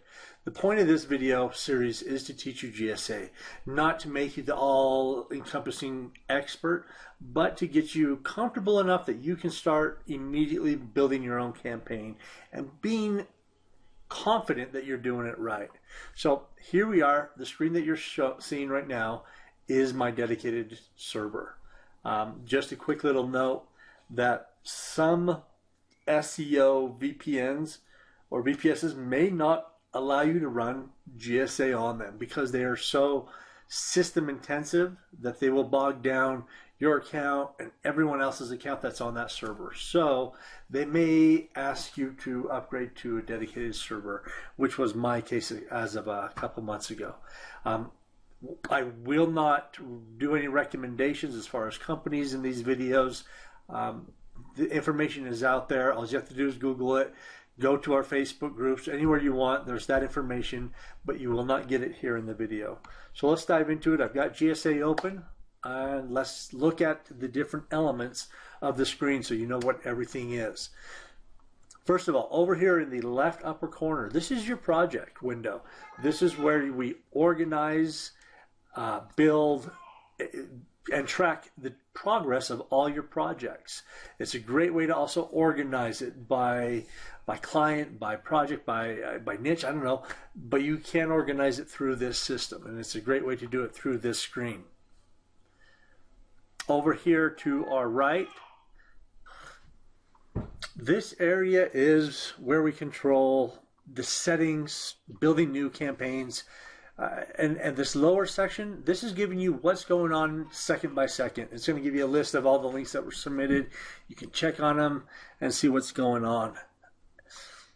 This lower half of the screen, this is basically a log of everything that GSA is doing. It's going to throw up so many messages at you that you're not going to be able to keep up with it. But it does color code them so that you know when to look for certain colors and certain messages that'll indicate, hey, something's wrong here. I've got to fix it. I've got to address it. So let's get right into it. You understand the structure of the software. Click on this button right up here in the top right hand corner called Options, and let's dive into the general settings. Take a screenshot of this, capture this. This is what I use. Use it as a starting point or a benchmark for your GSA campaign. And then build from it. Find out what works for you, what doesn't work, and then but starting off, I'm going to skip ahead right now. Let's go into proxies. So let's click right here and configure our proxies. Now, I'm going to recommend that you do take the investment, the initial investment, and set up good quality dedicated proxies for your GSA account. So I understand that they are a little bit pricey, but you're going to get a lot better results if you go with quality proxies. So what I want you to do is, once you purchase your proxy and they've emailed them to you in the correct format, and when I say format, this is what I'm looking for. You've got two different options of ways to import your proxies into GSA. The first is in the format of login:password at host:/port, or the most common way that I've seen is host, port, login, password, all separated by a colon. I've actually got mine copied onto my clipboard, so if I click this, it should throw them in here. Perfect. 70 proxies. I pay for 60, so I imagine they're not all going to work, so let's test this and figure out what's going to work and what's not. Okay, I finished testing my proxies. I've got 64 out of the 70 working. So we are going to hit OK and move on. Let's go back into the options and let's start talking about the threads. Threads are how many processes that SDR is going to be running simultaneously. And the magic number that I would recommend is, if you're using, that's a big if you're using quality proxies, then you can typically use 10 threads per proxy as a starting point.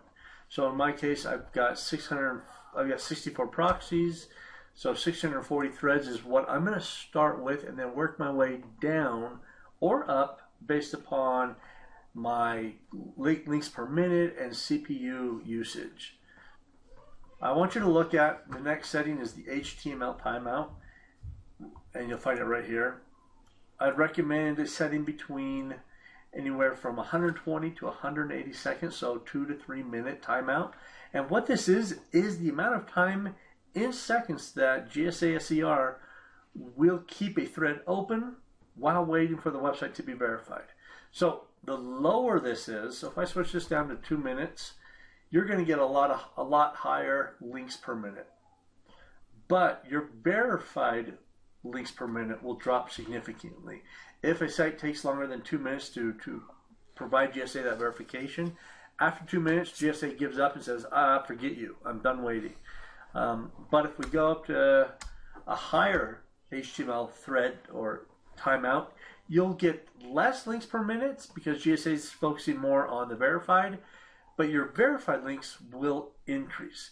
And that's what we're after.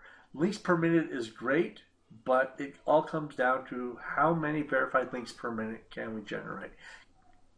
Next is the custom time to wait between search queries. By default, I believe it's 60 seconds, but I want you to start your campaign off at 30 seconds and then slowly work your way down to maybe a minimum of 10. If you've got a super fast VPS or dedicated server, then push it down to 5. But here's a warning. I am not responsible if you blow the hell out of your proxies, but if you go too fast between the waits, you're going to burn out your proxies and lose them and risk your actual IP, your host being blacklisted. So be very careful. Start it off at 30 seconds and slowly work your way down. But to give, so you understand what the custom time to wait between search queries is the amount of time in seconds that SCR will wait before it uses a proxy to access Google for scraping. The next thing I want to look at is your CAPTCHAs. Now, you're looking at my screen. I've got this one called Eve. I've got this one called Death by CAPTCHA. These are not mine. These are something that came with basically my account with my dedicated server. I don't know if they work. I'm not going to vouch for them. But what I do want to talk about is Death by CAPTCHA because it does work really well. So I would invest in that, focus on it. I'm going to turn off the use only if PR. I don't need that filter. I want it anytime a site that makes it through my filter on my campaigns, I'm going to use CAPTCHA Breaker on it. As far as retries goes, depends on how you're using GSA. Now, if you're using GSA to scrape for links, you're going to want to set this down to 0. You know, you got one chance to get it right, then I'm moving on. Just because you don't know the quality, you're going through thousands and thousands and thousands of links. You know, don't waste your time and resources on retrying CAPTCHAs. But if you have actually a verified or you purchased a list to go off of, set this to 3 because you don't want to be throwing away good URLs if you don't need to. So now let's look at indexing. Indexing, what can I say? The very first part of this screen deals with the built-in GSA indexer. It's a ping service. As a lot of you may know, pinging is not the best way to index a site these days. There are better ways to do it. So I turned mine off, but I turned it off because I've invested in an account with indexification and also Instant Link Indexer. These are both very good services. They will cost you extra each month, but you will have a better rate of success on getting your links indexed if you use these two, or just one, doesn't matter, for your indexing. Now, if you're on a tight budget and you don't want to spend the money, definitely turn this on. Use it. It's free. It's not going to hurt. But what it will do is take up resources and threads from your system. So be aware of that. Let's go down to filter. Filter is pretty self-explanatory, the first half. These are sites that GSA is aware of that if you post on them, you're basically guaranteed to be blacklisted from Google. So if you know of any, add it, share it with the group. I would love to know if you have any. But turn this on, select all the sites that it has, and you'll see in the background over here, it's updating the list of what it has on its server. And then in the advanced setting, I only have verified selected. Those are the only ones that I want to save. So right here is you're selecting the boxes of the links that you want to save. If you want to keep your identified links or your submitted links, click it, save it, but you're going to build up some huge, huge files. So keep that in mind. I only care about the ones that came back as verified. This setting, save page rank with URLs, that's a personal preference. I just want to know that information. As I study the verified links, I want to also be aware of the page rank. This one down here, get page rank for verified URLs. This only applies if you're planning on filtering what sites you're going to submit links to. And what I mean by that, so if you on your tier 1, you may want to only submit your tier 1 links to sites with a PR of 3 or more. In that case, you want GSA to pull the PR so that it is aware of it. But if you don't plan on doing any kind of filtering, turn that off. It does take additional resources, and if you don't need it, turn it off. So right there is the setting in a nutshell. Go through it, take screenshots of each of the pages we went through, and I highly recommend test it and improve on it. Be better at GSA than I am, and then maybe you come back and teach me, and I'd love to learn what you've learned and what's worked for you. So let's move on to actually building our campaign. Okay, so here we are, article management. This is a really key feature in GSA that I love using. It has a lot of options in order to get a lot of bang for your buck when it comes to your articles. Basically, the rule of thumb is the better quality the article spin is, the better your links per minute, the better everything will be with your GSA campaign. You have a better chance of getting an index quicker. It's just take the time and money to invest in a good spinner, which I'll talk about in a minute. But for a couple reasons. Number one, if you're posting to Web 2.0 sites, a lot of them have human editors that go out there and just make sure that your articles aren't spun. And if it's very easily detected that it is spun, boom, you're going to lose that Web 2.0. Also, Google has been on a hiring binge for human editors as well. Going out there, checking sites, manually reviewing them. And as you know, if you get a manual penalty from Google, it's tough to recover from. So anyway, the idea here is that you can add articles from numerous sources.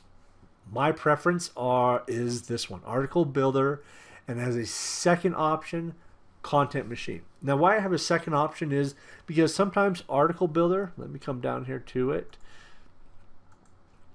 its categories and its niches don't always fit what I'm trying to build to. So before you actually go and buy Article Builder, take the time to look at their niches and find out if, actually they're right here, find out if these niches will fit your needs. In my case, I cover a lot of niches, and so for the most part this does a great job. But every once in a while I get some crazy ass client that wants me to talk about something that just I've never even heard of, and that's when I can go in and use other sources such as Content Machine, which works awesome with GSA. So just get started. You click on the add button, pick your article spinner. In my case, it's Article Builder.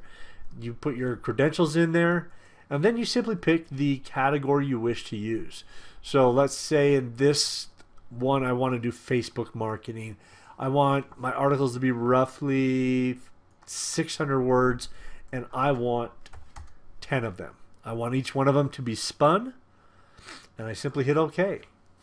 It takes roughly 3 to 4 seconds per article to spin it, and as you can see down here off to the right, this tells me how many articles are being spun, and you can see it's using the spin tags, which I can actually show you what it looks like.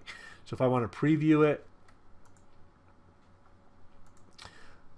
and this is the article. So really quickly, it threw up an article about optimizing your company's blah, blah, blah. So very, very cool. Right away, I've already got 10 articles ready to go. Now, in the case you wanted to use Content Machine, so I'm just going to quickly go through here and delete it. Come here, I'm going to add my Content Machine, which I'll have to throw in my API key, so give me a minute and I'm going to go grab that. Okay, so I just quickly threw that into my GSA, the API key, and these are the niches that I've over the last couple months have thrown up onto the cloud. What Content Machine's the cloud. So maybe in this one I'm going to throw up some a dental. I'm just going to click OK. Now this part takes a little bit of time, and we'll just kind of wait to see how long it takes. Okay, so that took a little over a minute, and it provided me 20 articles basically on the use of dental. Now I know Article Builder could have done that. I just wanted to show you what the Content Machine does. This stuff is a little bit more unique. It's a little bit higher quality. So just kind of mix it up, find out what works best for you. And I can preview it here, kind of show you what one of these looks like. So, I mean, not bad for considering what we're looking for. And it works. Let me close this out. It's important to note that the settings on the rest of this page deal primarily with who you use for your content source. So as an example, you just saw me import my content machine. And if you know of Content Machine, you know you can actually add your images, you can add your links, and add your anchor text, stuff like that. And so when I actually preview it already, you should start seeing links, anchors, your time. Let's close this out. So as I was saying, if you use Content Machine to build your articles, you don't have to worry about any of this stuff. You can do that all ahead of time in Content Machine. Now, let's go back and quickly delete these. And if you are using Article Builder, it doesn't do any of this for you. And so in this case, let's just do something quick. I want 3 articles, and these don't have any bling to them. They're just text. No links, no images, and that's up to you in these settings below to build that into it. So if we look at these as an example, so as you can see, there you go. There's nothing to it. It's just good quality spun content. Now below, this is where you can set up, similar to how Rank or Content Machine does it, you can set it up here below. So I'm not going to go into detail on how to do this. This is all up to you. Test it. Do what you need. Find out what works for you, whether you use Article Builder or not. Let's move on to email verification. Email, in my opinion, this is really what makes or breaks your GSA campaign. The quality and quantity of your emails is going to really help you build your links per minute and your success in GSA. The kind of golden thumb that I've been taught is use at least 10 unique email addresses for every single project. So when I say project, you see this google.com. There's going to be a list here of all your projects. So for every single one of those projects, use 10 at a minimum of 10 different email addresses. Now the way I handle my email accounts is I actually use a Fiverr gig. The seller that I have been using for the past year or so actually is no longer on Fiverr. So what I would recommend is, let me just pull it up here, is just do a simple search on Fiverr, and basically I've got it, Yahoo email accounts, GSA. Those are kind of the terms I'm looking for. I want someone that knows GSA that can actually send me accounts in the GSA format. So what I'm looking for is obviously someone that is familiar with why I would be buying them. So let's look at this guy. I'm going to do 120 email accounts. You can do a lot with 120. Right away I'm seeing SEO bot. So he's probably pretty familiar with GSA. So what I would do is I actually contact Mugdo and say, hey, can you send these to me in a GSA format so I can quickly import them? If he says yes, $5, buy it every 2 weeks or so. That's how often I'm refreshing my email accounts. As new lists come out, that's when I know to refresh my email accounts. So for an example, for what I do, I have a Dropbox account which is now tied to my dedicated server. I simply go to add, import from file. I'm just going to grab this one right here, and boom, it's going to import 100 accounts. Now before I go crazy and start using GSA, I want to make sure that these are working. I'm going to go delete that first one. That was, looks like it already did. Anyway, so let's test it. I'm going to test them all. There might be some bad ones. There should be mostly good ones. So the red indicates that that email account is no longer good. Green means go. So let's find out how bad it is. So each one of those took about a sec, maybe a half a second to take, and out of 100, 2 of them failed, 98 successes, so I'm pretty happy with that. And then I'm just going to go up here and say delete, and the ones that failed the test. So now I have 98 emails to test here. So this is typically not the way I'll do it, but this is a good way. So if you want to import 10 at a time, that's how I would do it. But in the case that I have tons and tons and tons of projects, you can actually select all the projects you want. And actually, let me see if I can do this right now. You know what? This actually gives me an opportunity to actually teach something that I wasn't planning on. But I find it's really important. So based upon what you have selected, where you want your links to be submitted, it brings up information that you need to provide GSA in order for it to do its job. And it's a lot of work going through, putting your anchor text, your how you want your links to be branded, etc. About us, there's just tons and tons of stuff. So the quick and easy way to do that, this again I'm gonna plug for Content Machine, but I can actually go to Tools, Autofill, and go to Content Machine. Now Stephen Floyd does also recommend WAC. I've never used it. I have tried, but never had any success with it. But I've heard a lot of good things about that, so I recommend checking out WAC if Content Machine doesn't work for you or you just want other options. So in this case, I'm going to go Import API, click OK. Basically find the version what I want to pull in. In this case, I want to do maybe web design and hit OK. All right, so once that runs its magic, it's going to ask you, okay, I've collected information for all these categories, these areas that I can post data to. Which ones do you want me to use? Which ones you don't? In my case, I want everything. So I click OK. Okay, so about 2 years later, I now have all my information provided and everything that I need. It's been customized. And so we are good to go. Well, I'll get into this part later because I do like to customize this per project so that I diversify my link building. And that's it. So let me just click OK. Okay, so now what I wanted to show you, there is a way to auto import emails instead of going into each campaign, because basically what happens in a couple months, you may have 60 campaigns. I don't know. For me, I'll easily run over 100 campaigns going all at the same time based upon my client's needs. So every 2 weeks, I replace my emails. Instead of going into each campaign and deleting emails and doing new ones, you come in here, you can select all, Control A, and then you come into Modify Project, Import, and then Email Accounts from a file. I basically grab my file, there's 100 in here, and then it's going to ask me, do you want to delete all the ones that were previously there? I'm going to say, yeah, that'd be great. So imported 100 items. Now, if there were multiple multiple projects, it would have said, how many emails do you want to use per project? And so if I have a list of 100 emails and I wanted a 10 per project, then I know I could do about 10 projects with all unique emails. So that's how you do it. It's a super cool way to do a lot of email actions really quick.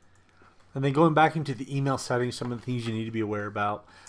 This one is very important. This is the time it takes to wait between when GSA logs into an account and when it does it again. Obviously, there are some account providers out there that if you log on too quickly simultaneously, boom, you lost your account.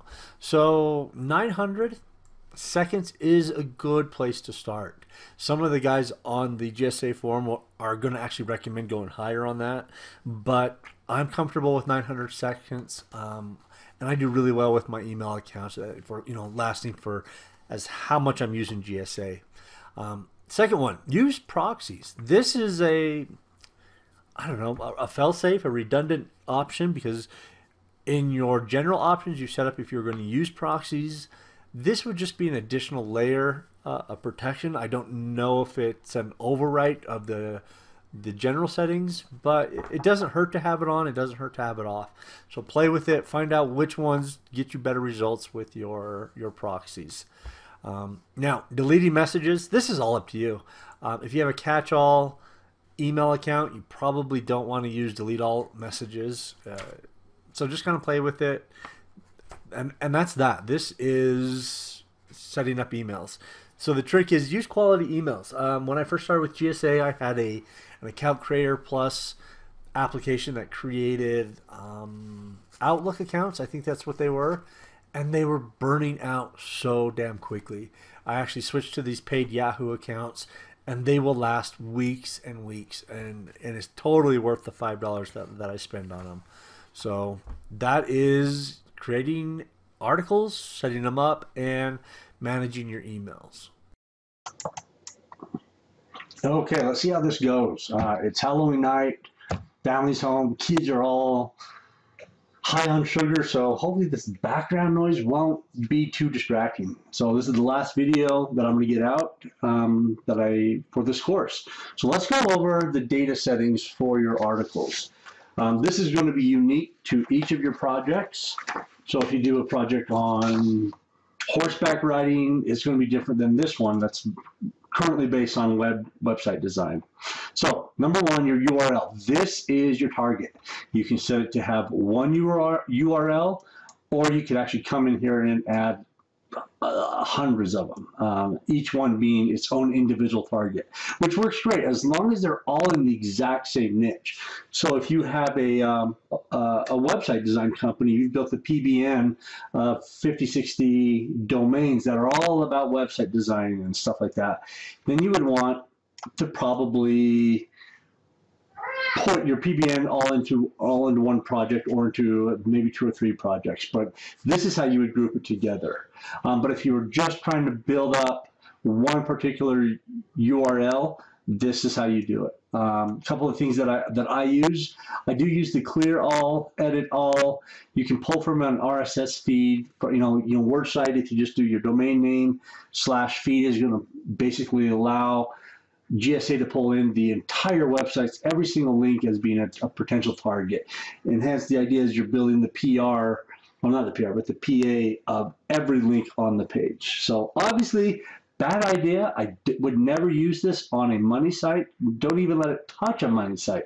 These are all tier 2 and below sites. So your Web 2.0s, your citations, stuff like that. So yeah, don't be dumb. Don't put it on your money site.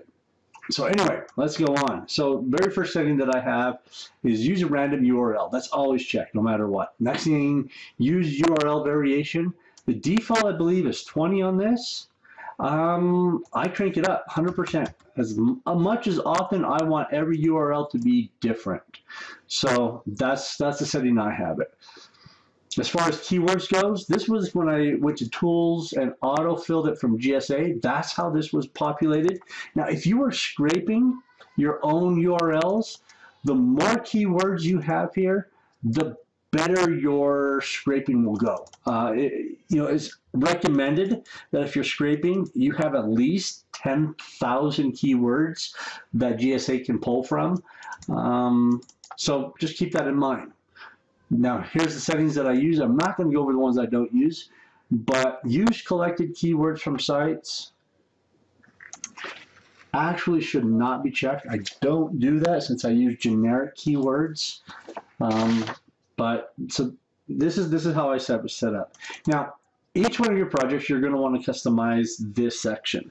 And how it works out, as far as the percentages goes, you add this line, the partial match anchor text to use citations, add that percentage up, subtract it from 100, and whatever's left, it'll pull from here. So if that makes sense, good, because I don't want to explain it again. But anyway, take the time when you're doing these to set it up correct. GSA also accepts spin formatting so that you can actually diversify your links even more and get greater results. Same thing with your LSIs. I would highly recommend using spin contents when you're doing this. So break it up. As far as secondary text, I don't use. I do use branding. I do a lot of generic and just domains and citations. So between these 1, 2, 3, 4, 5, 6, and this one, it needs to add up to 100%. And then my anchor text variation, I'm going to also use 100%. As far as category goes, I lost it. You're going to want to use as many categories as you possibly can that fit the need. This was all pulled in from Content Machine. So, and same with the About Us. Now, the options you have in the data settings are going to be based upon what you have selected here. So based upon your tiers and how you want to set up your campaigns, you're going to be publishing to articles, on some of them, some comments, blog comments, and indexers. So as you see, as I add things, the options over here in the data change. To give you some tips on how to set up your where to submit, it's going to depend on the individual campaign and what you're comfortable with. But go in it with a plan. Just don't go crazy, click them all. It's just not worth the risk. So what I've done is on the GSA forums, there are actually a couple people, some of the really well-known experts that have given these structural layouts of how you can set up your different tiers. So for an example, this one is saying your tier 1 contextuals are going to be composed of web point to articles, social networks, and maybe some high quality wikis. And that's, so in that case, what I would typically do is I would click on articles, turn off blog comments, web 2.0s, turn off URL shorteners, trackbacks, then go to some wikis, social network, and that would be my tier 1 if I were to follow this guy's suggested structure. And then based upon that, I would need to re-import my content machine data just to make sure that it filled in everything that I needed to have. And then if I was doing a tier 2 or a T1A, basically the way you do that, let me quickly show you, I'm just going to ignore that. Ignore that. Basically what this is saying, guys, just so you see this. Now, if I wanted to do a tier 2 to this, I'd come in here, I'd add a new project. Instead of putting URLs in it, I'm going to simply click on use verified URL of another project. And this is going to bring up a list of all your projects. In this case, I've only got one, so I'm going to hit OK. Tools, and let's go back and actually fill it out as this gentleman suggested. So the next one is going to be blog form guestbook images. So blog form guestbook images. Doc sharing, microblogs, wikis, doc sharing, microblogs, wikis, trackbacks, and videos. Wikis, trackbacks, and video. Okay, so this is what he would recommend you be pointing to your tier 2. So it'd be creating links for the tier 1 links. This would be tier A. And then when I click, hopefully I can click OK. No, I'm going to have to provide it some kind of content. So content machine, import API. Let's go back to web design. So the next step, when it comes up, it's going to ask me what it has ready, and then you simply choose what you want. I leave them all checked, and I hit OK, give it to me. And then I'm going to pause the video because this part takes a good minute or two, except for in this case, it took like 2 seconds. Sorry about that. And then when I click OK, it's going to ask me for an article, content. We want this to be website based, so I think it'd be more in technology web design. There we go. So actually what I could do is I could do something like this. I could go, I want 10 articles that are 800 words around. And once it populates that, I'm going to go back in and actually add a second category to add diversity to the articles that I'm creating. So let's just give this a minute to run. It doesn't take long. It's already halfway there. Okay, 10 articles. Go back here, add another one. This time, maybe let's do WordPress. See how that works. This I'll do 5 just to keep it short. So you can see I can actually build quite a diverse article portfolio. While that's running, okay, so some of the settings I really want to set is, like I just said, I want my link location to be completely random. Some directories only allow you to post 1 link per article, but in the case that you want to try to post more, go ahead and do that. Now this one is basically you're throwing in authority links, wikis, CNN, anything you want. You can actually come in here and build your own authority list that it's going to be pulling from. So that's a good one to throw in there. It does add diversity to your links. So keep that. And the next option, basically, if you want an image, a video, how many, between 0 and 1, 0 1 video. And here's a cool feature that I love. It's going to only insert one of either or. So you're not stuck with images stacking under videos and just creating a mess. But that's basically it. I'm going to hit OK. It needs a video file. I can actually, since I don't have a video file, I can right click on this and say disable engines that use this. But this would be a great way if you wanted to help promote a YouTube video and get it ranked. So anyway, document, I don't have a document, so I'm going to disable engines that use this. Click OK. And now it's giving me a name. So what I like to do is I'll take the name actually right from here. So I'll keep it at Google, because so I know what project that I'm building up, and I'll go Tier 1 A kitchen sink, so that I know as I go back and edit and perfect the process, I know where I got this layout from, or the structure, the GSA structure from. And now you can see that all the links that this builds to, Tier 2 is actually this Tier 1A is going to be building links to those links, and so forth. And you just keep on repeating that process until you've got it perfect. And so such as this, according to this, these are what it suggests. So I will actually post this below this video once it's ready, so that you have both these guys. These are two different, completely separate guys, and their suggestions on how to do that. In fact, on the GSA Online forum, there's several of these. You just got to find one that works for you and that you feel confident in being able to build. So I hope you like these videos. It gives you a good understanding of GSA. Down the line, I'll create some more in-depth ones once you spend a couple months, a year or so, working with what I've given you. Look forward to talking to you, and I'll see you soon. Hey everyone, this is Jason here with Stephen Floyd's class, the Bulletproof SEO. This course I'm going to be focusing on Content Machine. I've already done a couple classes, and you may not have gotten to them yet, but they are GSA focused.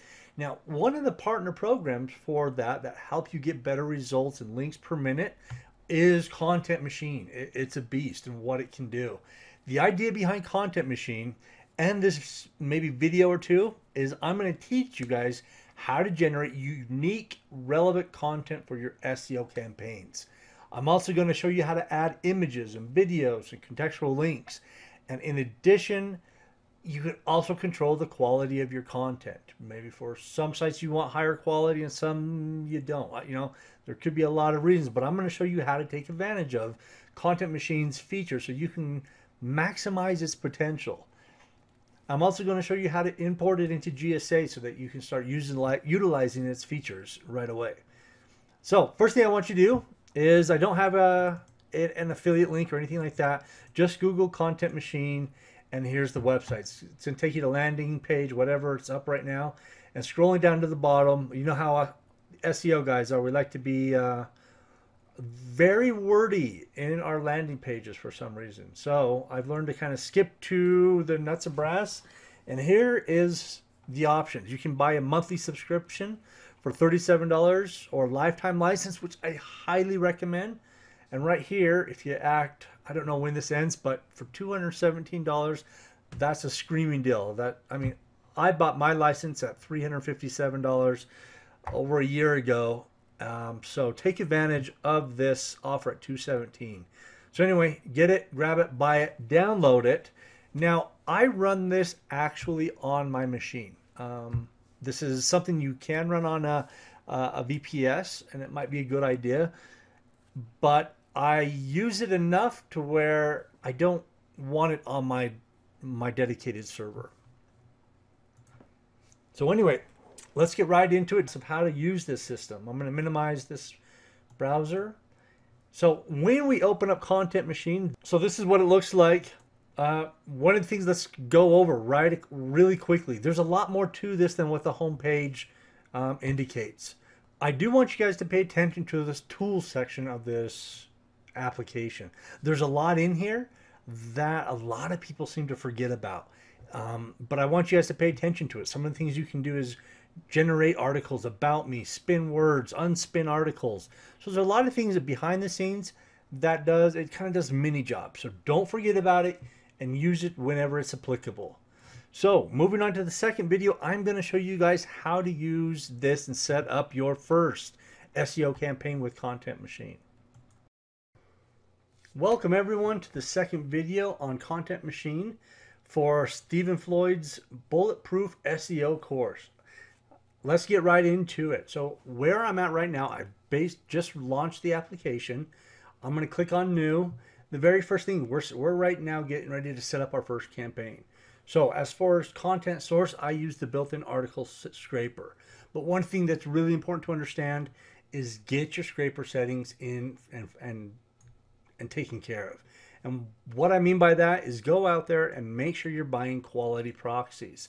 Right now I'm running, I buy about 100 proxies a month, really high quality ones that typically only go down every 4 to 6 months. I have to replace them. So they're very good quality proxies, and I do pay a dime for them, and I want you to consider that. So once you get your proxies, you want to load them up in here, test them out, and make sure that they're all running good. I've got probably 90 of them in here, and we are running at 86, so that's not bad. Okay, so as far as campaign name, this helps you organize your campaigns. As you build more and more client campaigns, personal ones, affiliate campaigns, you want your campaign name to be very specific to what it's doing, so that as you go back and need to make adjustments, you can quickly find it in your saved or in your blueprints. And I'll explain what I mean by that.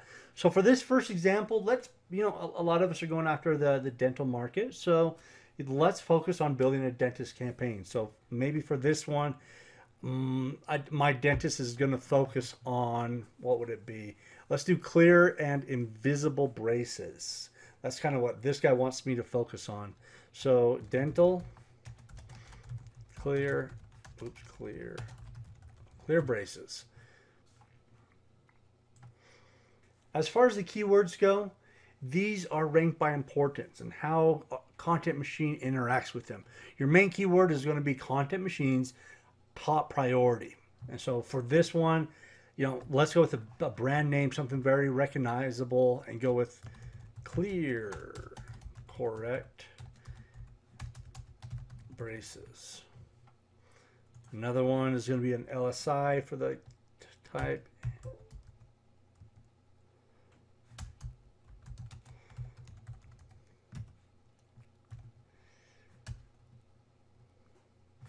And then another one could be, maybe a third keyword could be could be something like clear braces cost. As far as the content quality, everything you need to know on the quality is going to be found on the left-hand side of the page. So, take the time, read it, figure out what you want. I find, for me personally, I like the tier 2 content better for what I'm using it for. As far as the spinner, I use Spin Rewriter. That is a separate API that you have to pay for. So basically what you want to do is come down here, either manually spin it, KM Spinner, or Spin Rewriter. Don't go cheap on the Spin Rewriter. That's going to make or break your campaign. I recommend using it. And once you've set up an account, come into the credentials window, throw in your email and API key and test it out. Make sure that it's working. And as you can see, I still have plenty to use today, 267 to use. So anyway, let's keep on going. Content Machine has the ability to embed images and videos into your articles. And you can go two ways about this.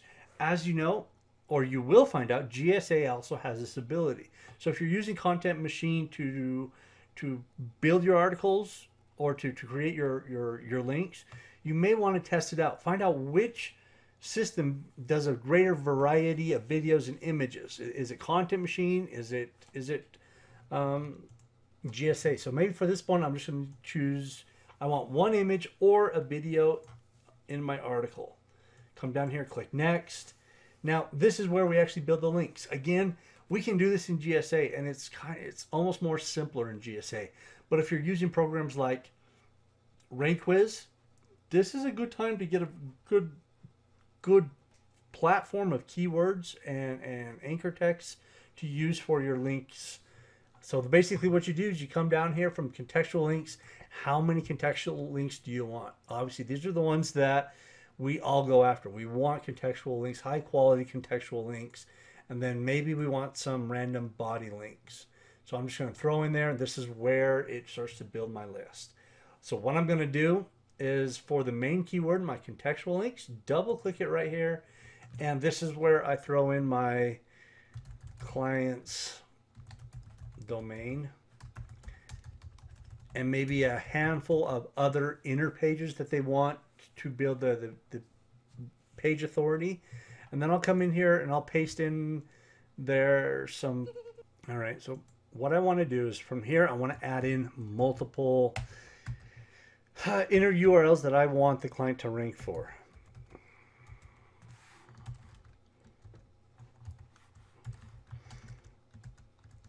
And it's one line per URL. And that's how it's going to look. And then as far as the keywords go, you've got a couple options. My favorite way to do it is basically grab it from Google Keyword Planner. Just copy and paste what it gives me. Obviously, I'm going to comb through it to make sure it doesn't give me some crap. In fact, as you saw that, you see these lines and weird stuff. I'm afraid what that's going to do to the article. So I'm going to get rid of it and throw it into Notepad++. So I'm just going to copy, paste it into Notepad++. It's going to strip out all the formatting. Then I'm going to paste it right back in, and it looks good. Okay, now as far as how you want to diversify your links, your anchor text versus your brands, it's all done right here. You just drag and drop what ratio do you want of anchor text versus brands. So in this case, we are going to promote Dr. Floyd's dental practice. And then maybe we'll do probably 5, in a real world example, we're going to do 5 or 6 variations of the brands. Make it as natural as possible because not everyone is going to type in Dr. Floyd's dental practice over and over exactly. So maybe we want to throw in here Dr. Stephen Floyd. Maybe remove the that and then dental clinic. And we just kind of keep on building this list, make it as natural as possible. As far as follows, non-follows, just keep it natural, add some diversity to your link building, and click OK. So those are my main keywords. I got them set up. I've got 800 keywords in there, 2 brands, and as of right now, 4 URLs. Now, as far as my article body links, this is what I consider my authority outbound links. This is where I build those links. And I just simply double click on it. As far as URL goes, I'm actually going to let Content Machine do all the work. I'm going to get links from authority websites. I simply throw in a keyword like dentistry and say, go fetch me my list, boys. And it goes out there, brings me my list of all the keywords, or not keywords, I'm sorry, authority links. But look at this, LA Times, Wiki, the Sunday Times. So this is good stuff. You want these articles in your link building. So definitely throw that in. And then this is what I didn't show you last time. If you don't want to use Google's keyword planner, then let Content Machine do all the work. Say, I want you to suggest keywords for me. So dentistry. Just got to wait a little bit. Just got to think.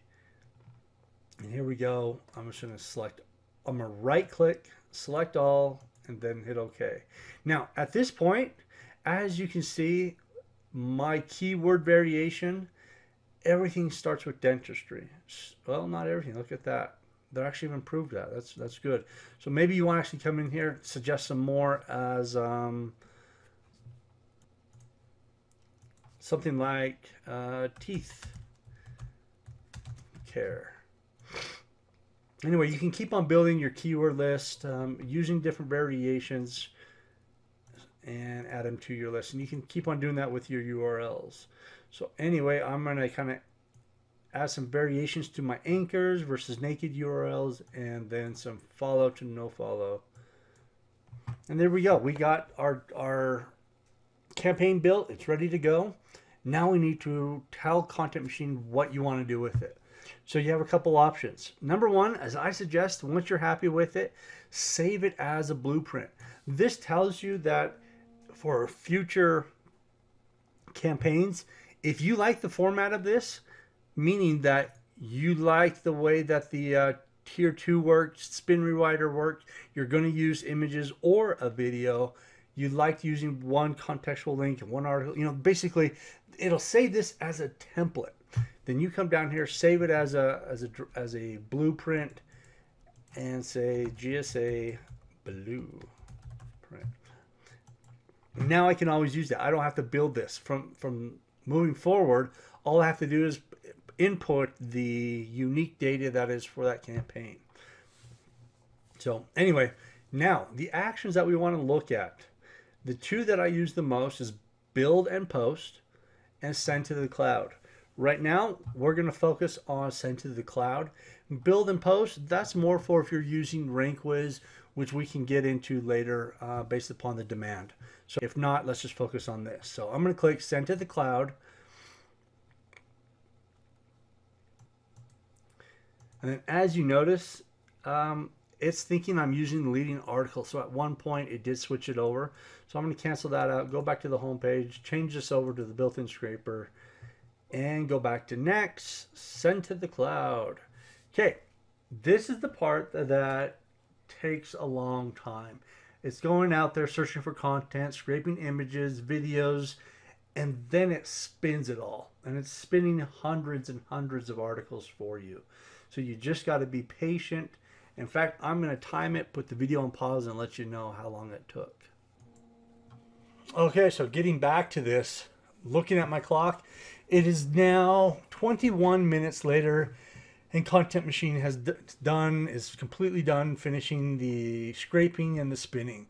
And what it's going to give you is an API key and a campaign ID. You're going to want to use those, copy and paste those into GSA, which I will show you shortly.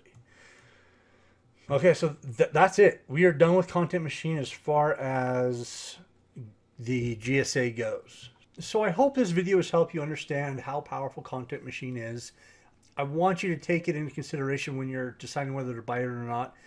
When you're using GSA, GSA does a really good job with Article Builder, but you can only spin those articles so much before they're just overblown and overspun, and they start being repeated. Now with Content Machine, the same amount of time, same amount of effort, you're building hundreds and hundreds of articles each one is spin syntaxed, so you can even get more and more out of those. In the video, I believe it's video number 3 for articles for my GSA, I do show you how to integrate your Content Machine into GSA. I hope you've enjoyed these videos. I hope that it makes you more confident when using building your article campaigns, and I look forward to working with you. I appreciate your time. Look forward to working with you.